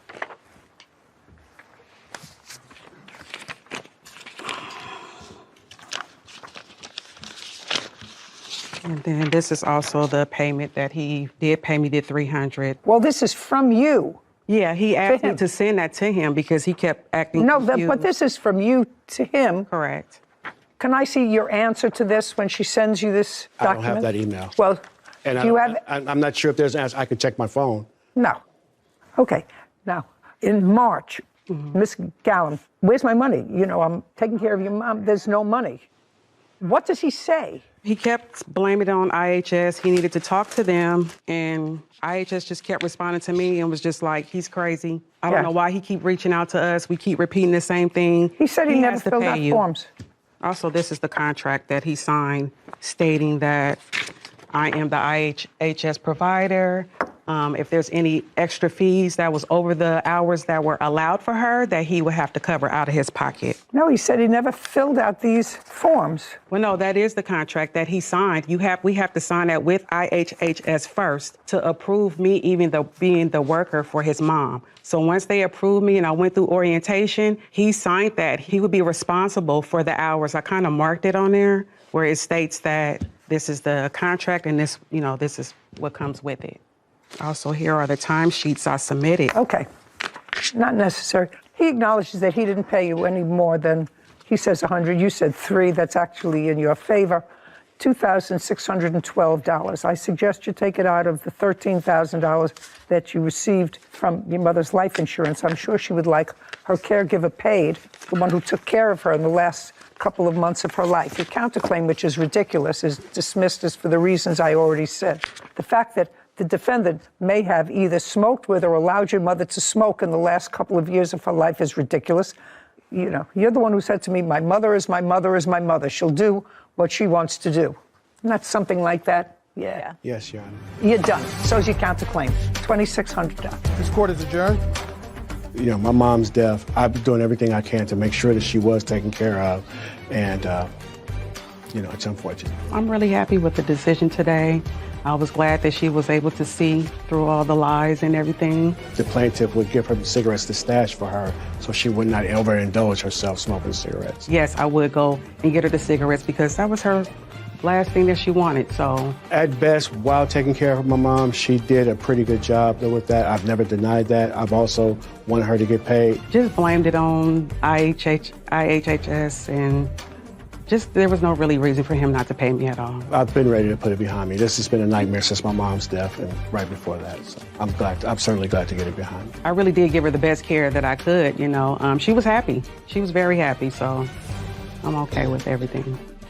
Cases like this are sad, but it really shines the light on the whole sector that is elder law. And there's so many federal and state programs to make the elderly and vulnerable feel more comfortable, to be able to stay in their home, to be able to pick their own provider. But unfortunately, because of all the overlap and lack of oversight, there's a lot of fraud that takes place with the most vulnerable population. And like you were just talking about, your mother is the one that you rely on for a majority of your younger years, to keep you alive, bathe you, feed you.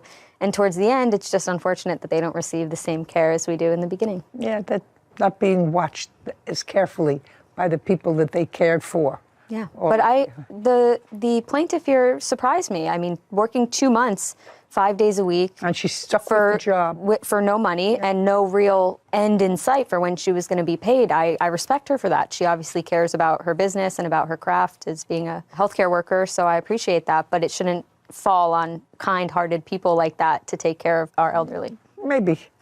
Not sure. Yeah. I think that not everybody is fortunate enough to have children. Yeah. If you have children that fit into that mold. And I think that it's wonderful that the state, for those people that don't have loving families to support them if they're sick or elderly, for the state to provide a mechanism for those people to get from their bed to a bathroom, to another room, to a meal, perhaps. I think it's wonderful. I think that this country, Sarah, can't do everything. Yeah. And I know that we discussed a moment ago, not bringing in another case, but to me, when you don't give money to somebody who did work in the betterance of society, and you send stimulus money to prisoners who were there because they did something wrong, and you send $1.2 billion in stimulus money to people who are serving life terms in prison, to me, doesn't make sense. But perhaps somebody will straighten me out a couple of cases from now. Stuart Selmond is suing his former friend, Elena Smith, for an unpaid car loan given to Elena after her release from prison. Court come to order. All rise. Have a seat, everyone. Hello, Judge. Case 2166, Hammond versus Smith. Thank you. Mr. Salmon, the long and short of this case is you met the defendant on some sort of a website. She was in prison at the time. You began to see her. She got out of prison. You gave her a certain amount of money that you consider gifts to her, but then she asked you if she could borrow money to buy a car. You gave her $2,600 with the expectation of being repaid, and this is your lawsuit, correct? Yes, Your Honor. Okay. And your answer to him said, well, it was never really anticipated that I would give him back his money, only I said I would give him back if I got my stimulus money. I didn't get my stimulus money, so I'm not paying him back. That's what the case is about. Simple. So let me get a couple of pieces of information from you. From when to when were you in prison? January of 2019 until June of 2022. For what? Several things. I did any thefts and stolen firearms. And? That was it. Was there one indictment or more than one indictment? One federal indictment and 23 counts for state. Which state? Washington. Was it the first time you were in prison? Yes. Did anybody else go into prison as a result of the same case? No. At what point during your stay in prison did you begin to communicate with Mr. Salmond? Somebody had put me on a prison pen pal website, which I wasn't aware of until I got a message from him. I took myself off the site. That site's usually for people to get things from people, money in their books, packages. So we started talking, but... When? Give me a month and year. It was in April of 2019. So right away? Yeah, about a few months after. Right away. And you were in jail, so you clearly stayed in touch with him. Yeah.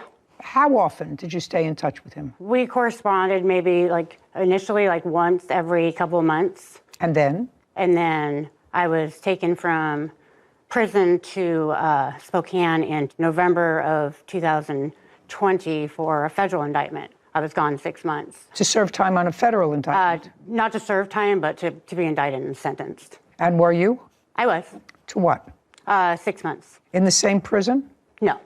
Different prison? Yeah, I was supposed to go after my state to go to my federal time. Now, the government started to send out these stimulus checks, which, in my mind, and maybe I'm wrong, were given to people who were suffering through the pandemic because they couldn't work, they couldn't feed themselves, they needed money to exist.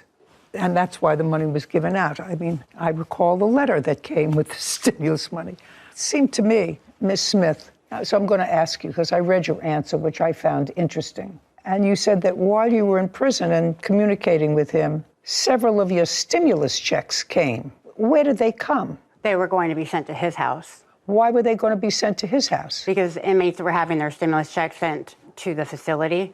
The facility takes 75% of it.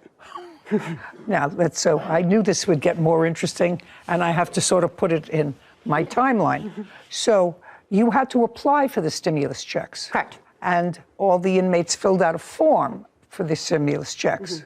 The other inmates filled out forms which said that they wanted the stimulus checks, gave them their social security number and an address.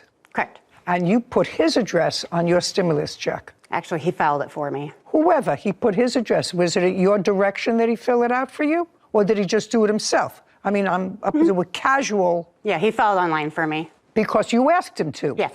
And because he used his address, while the government was taking 75% of those stimulus checks and taking it for your upkeep in prison, because there's a certain amount of upkeep. You have meals, you have doctor services, whatever you have. They took 75, leaving you 25%, I suppose, to put on your account in the canteen or to do whatever you want.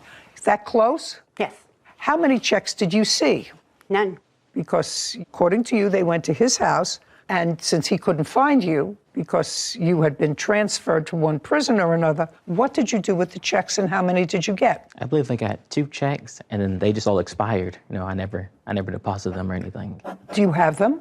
No, ma'am. Where are they? One of them I sent back. And where's the other one? Let's throw it away. Is it?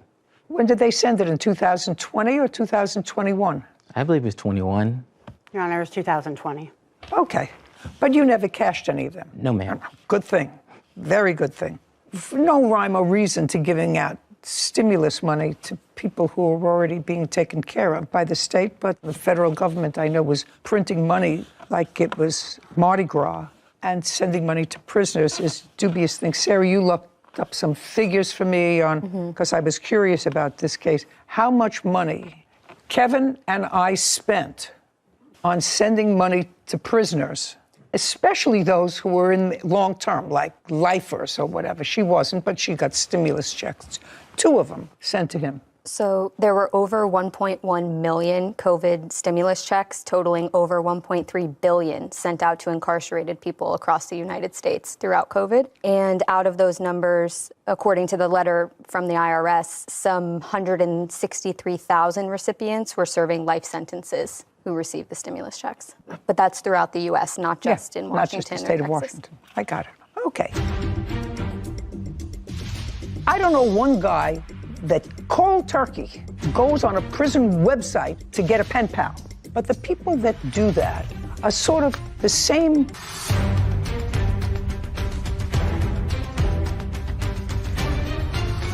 Stuart Selmond claims his former friend, Elena Smith, owes for a car loan he gave her after she was released from prison. Then, Miss Smith, there comes a time when you get out of jail. Correct. During the time that you were in jail, once you reconnected with him, did he send you any money? That's when he started. He never had before. I never asked, but when you reconnected? Yes, because I had lost my job. Being so gone you for got court. out? No, I had a job in the prison. Okay. But I was gone for 6 months for court, so when I got back, I lost that job. So that was the first time I asked him for help. But again, my stimulus checks were supposed to be at his house, so but they were I didn't know that yet. Okay. So. Well, you asked him to fill out the form. Why did you agree to fill out the form with your address on the stimulus checks? She said she had no one else to send them to. Okay. Mr. Salomon, do you work? Yes, ma'am. Who do you work for?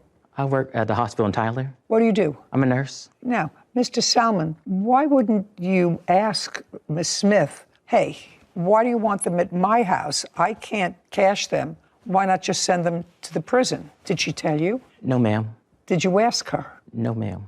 All right, so he's not asking for any of that money back. He's asking for the $2,600 for the car that you wanted when you came out of prison. When you came out of prison, you lived independently. I was in transitional housing. Mm-hmm. And tell me how it came about that you asked him for money for a car. He came and picked me up from prison, bought me a phone. Okay, he picked you up. That was nice. Yeah. Anybody else pick you up? No. Who was that? This is my best friend of 18 years. Okay, did she pick you up? No. So he picked you up? Yeah. Okay, and what else did he do? He bought you a phone. He bought me a phone. He's not asking for that back. He bought you a phone as a gift, correct? Yes, ma'am. Correct. Yes, he bought you a phone so that you would be connected to the world. Correct. What's next? Then he started cash apping me money He that did. I didn't ask for. How much? I have it all right here. The first one was June 13th for $50, June 14th for $50. This is prior to the car money. So you said you needed some cash and I never said I needed it. He just was doing it. Okay, and he's not asking for any of that money back. Right. Now tell me about the car. So I got a job offer, but I didn't have a vehicle. So he'd been helping me out for a while. Okay, so he's helping you. So I asked him for money to get a car. This first stimulus check that he sent back, I wasn't getting, but the third one, I had to file a tax return in order to get that, which was only $1,400. Oh, just a second. I don't care about your stimulus money. I don't want to That buy was how I you a was supposed car. to pay him back. I don't want to buy you a car. But he bought me a car. No, with no, no. My stimulus money I was supposed No. to give him for only $1,400. No.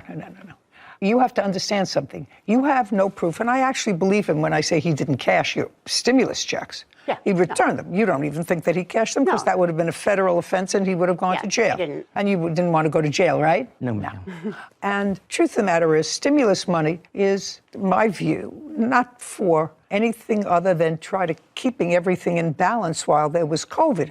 Now, you got out of jail. Owning a car is sort of a luxury. You have to have a car, you have to have insurance, you have to be able to keep it up. That's not what stimulus money was for. So let's go back. He didn't collect any of your money. He was nice enough to put in $50 here, $60 there, gave you a phone so you would be connected. Now you tell him that you need money for a car.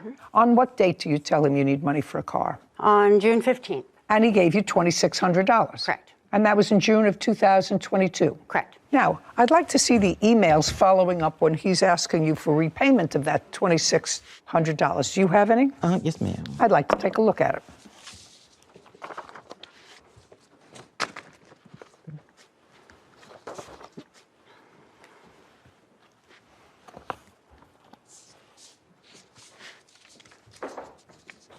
Where is the car now? It was totaled. It was a recent car accident. When? December 2nd. Who was driving it? I was driving it. Did you have insurance on it? Yes. Did you hit another car and the other car hit you? The other car pulled out in front of me and I hit them. They were at fault. The insurance payout on the claim? To whom? To myself. How much? Just for the damage of the car, it was $3,200. So what did you do with the money? I bought a new vehicle. What kind did you get? 2008 Pontiac G6. How much did you pay for it? I paid $2,700. So if you gave him back his $2,600, you still would have had a down payment enough for that car. I paid cash on this vehicle. I know what you did, but if you had done the right thing, you would have paid him back his $2,600, and you would have had a down payment, and you would have been paying off the car. So there was no agreement for me to pay the $2,600. It was to pay him back with my stimulus of only $1,400. Well, I've read this here, and you know what I get out of these text messages back and forth? Something that people who are takers do all the time. They justify taking because you say, you're just so blank petty. You make more than enough, and I'm making $500 a week. I have real life problems. So you're saying that the money isn't really that important to you, and it's that important to me, and I have a child to take care of, and you don't. You make $500. You live alone, sir? Yes, ma'am. Yes. You live alone. You were a good sucker for a while, and now I'm not giving you back the money. I'm cutting you off. Did you change? Yes. He continued to cash app her after the $2,600. Up here. After June 15th, when he sent her the $2,600, he sends her, unsolicited, another $700 dating all the way to August 11th. Well, that's terrific. Isn't he a nice person? She's been your best friend for 17 years. 18, yes, ma'am. 18 years. Do you work? I do. What kind of work do you do? I work in healthcare. You make a living? I do. You have a car? I do. You have a home? I do. Right. Why didn't you give her money? I was in the middle of a divorce, and we were selling our home. So the answer is you had other things. You work, that's two sources of income of her best friend for 18 years. And she could have come to you. And She did, and I gave her money. Okay, well, she seems to be, you can sit down. She seems to be a taker. And if he gave her more money, even after this $2,600, he's not asking for that money back. He also told me to keep the stimulus check to pay the car. Oh, I'd like to Yes. see it. Not that it's important. No, it is. Because He told I'm me to keep it. Just a second, because I'm not. You didn't get another stimulus check. No, I didn't get the stimulus. No, you didn't get another. That was the only stipulation to paying him back was with that. No. No. Yes. He was tracking my iPhone. He was.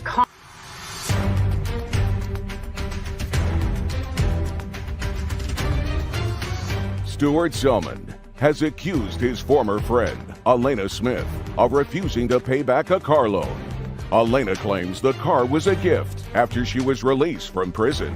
He was being a really nice guy. I sent you money so you and your daughter can do some stuff, like you can get some of your precious Papa John's. Seems like a nice guy. She never asked for any of it. She even had him blocked Just a second. during that. She spent it. Yeah. Just a second. She spent it. Do you know, there are times when I remember both myself and other family members erroneously received money. I don't know if it ever happened to you. Okay. Erroneously, a deposit comes into your checking account. You don't know where it comes from. Well, somebody put it in there mistakenly, right? This wasn't mistaken. Just a second. Same theory, madam. Somebody put it in there mistakenly. Well, you can either report it to the bank and say, I don't want any more of this money. It feels uncomfortable to me. Or you can say, listen, I'm going to hold this in my account and see if they come after it, see how long it takes them to find it, right? Or you can do the honest thing. You pick up the phone and you call and say, this money doesn't belong to me and I'm not going to spend it. Similarly, even though the money was unsolicited, your friend was a user. Your friend was a user. She started out by saying, people use these online websites for prisoners because they want stuff. Is that what she said in the beginning? I also said I took myself off of it. I didn't put myself on it. Just a second. Whether you did or did not, I don't know, but you certainly benefited from it. How? You took his money. Somebody that you met, you took, according to now you, who you said $50 twice is what he sent. Now your friend says, oh no. This is after. Oh no. I know exactly what you said, madam. I know exactly what you said. You said, no, that was after the $2,600. But for somebody who says, I wouldn't want to be in that site because other people were using that site to get people to give them things, and I took myself off that site, well, there's no further reason for you to stay on the site. You had your sucker. No. No. This is Hold on. after she came out of jail. It took 3 years. 3 years for me to ask him for anything. So if I was going to use him, it would have been the entire time. I stopped having communication with him because he was tracking my iPhone. He was constantly blowing up my phone. He wanted to have me do inappropriate sexual things to him. He became a weirdo. He sent me an email. Madam, I have to tell you something. It takes one to know one. It takes a weirdo to know a weirdo. No. If you're in prison. No. To me. No. Maybe not to with you. The things that he asked. Sit. If you're in prison, a woman in prison, you said the women in prison go on this line so that people, weirdos. I mean, I have a very large family.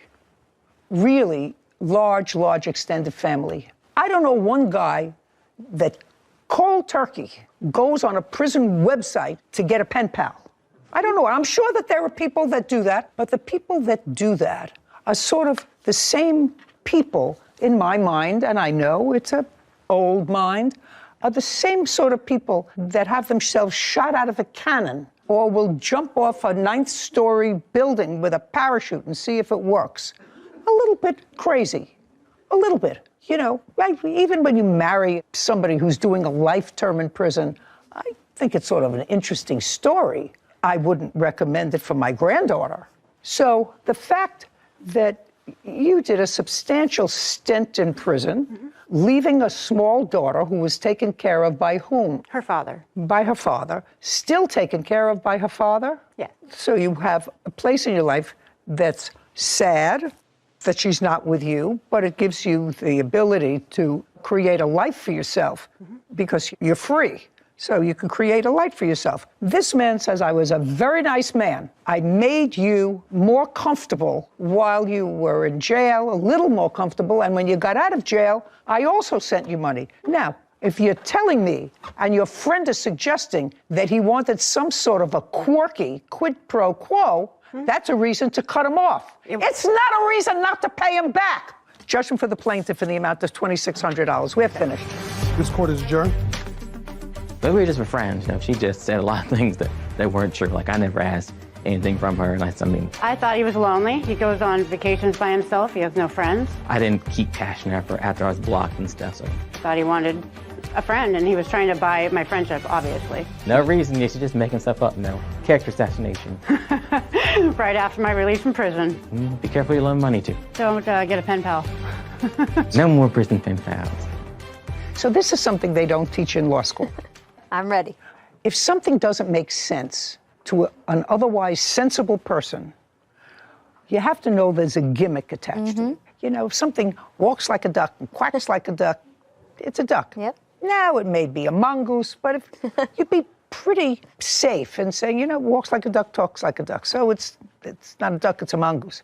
But if you come from a relatively simple background and you know a lot of people, and you don't know anybody who's pen pals with a prisoner. There are a lot of people, because there are lonely people. People in prison are lonely, and there are sometimes lonely women who start to communicate, even just from a sympathetic Good Samaritan kind of coming from that direction. People should know that if a stranger is giving you money, under those circumstances, there's got to be a catch there someplace. I mean, I know my brain stems from your brain, so maybe we're just on the same track here, but I would never accept money from someone who's seemingly just giving it to me because. There's always a string, there's always an attachment, even from people that you know. But definitely with strangers, there's strings. Otherwise, why are they giving you the money in the first place? Right. I think she knew what she was doing, and even if she didn't sign herself up, even if we take her at her word on that, she knew what the people on that site were about. Oh, well, she was very clear. She knew that people in prison were going to be entitled to get stimulus checks, but they were to be directed to the prison because the prison would take out 75% of those checks, which would cover your care. The government's still taking care of you, but they're not taking care of you twice. Yeah, so basically the government was paying twice for you. And so in order not to do that, she concocted this scheme. Found someone who would be okay with the other end. Sending it to them. And I'm sure that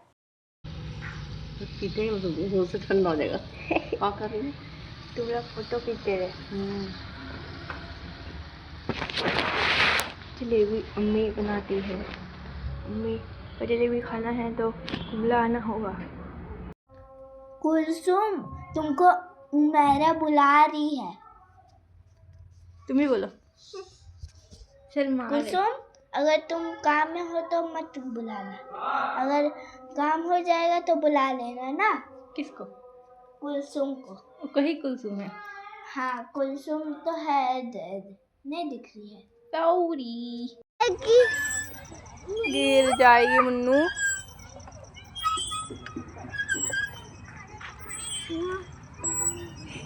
हो गया उतर जाओ अरे भागी भागी भागी खड़ी हो गई है तुम लेट में लेट से उतर जाओ अरे वापस दफन कर दे रही है वापस रख दी ऐसी ही है बदमाश थोड़ा सा घसकल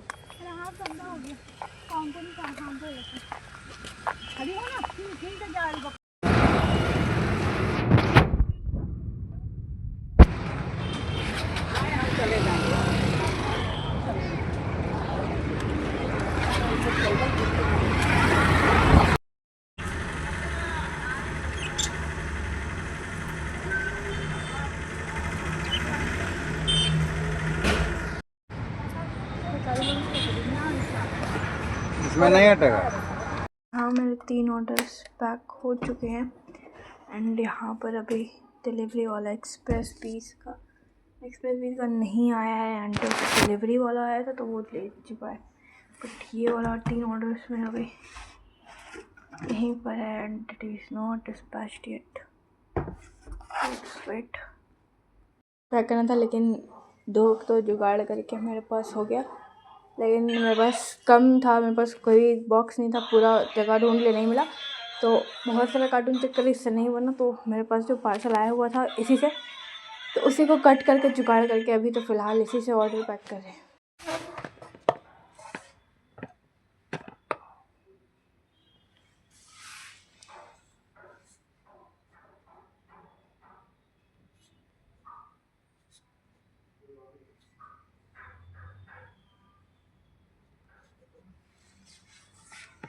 क्योंकि फिर तुम मेरे लिए भी न्यू ला देंगे, ठीक है? तो इसको किसी और को देना है, तो मेरे लिए न्यू ला देंगे। कौन सी चीज़? हाँ? चला तो हम बात करेंगे, फिर दे देंगे। ठीक है, दे देना फिर ना।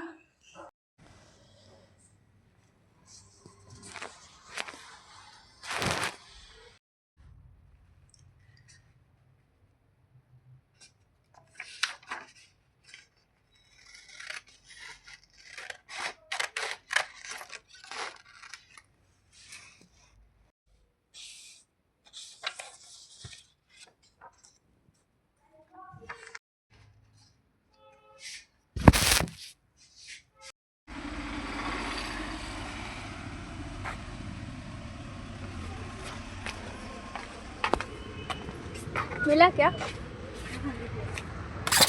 मिला? हाँ हाँ, देखिए ठीक है, चलो आइए।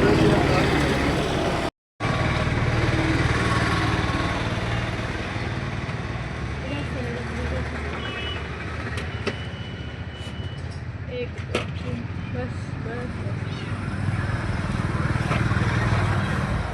ठीक है।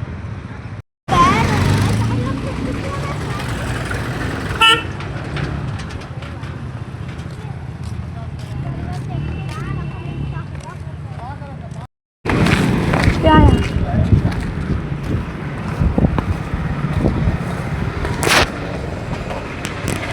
भैया नहीं है क्या? कहाँ है?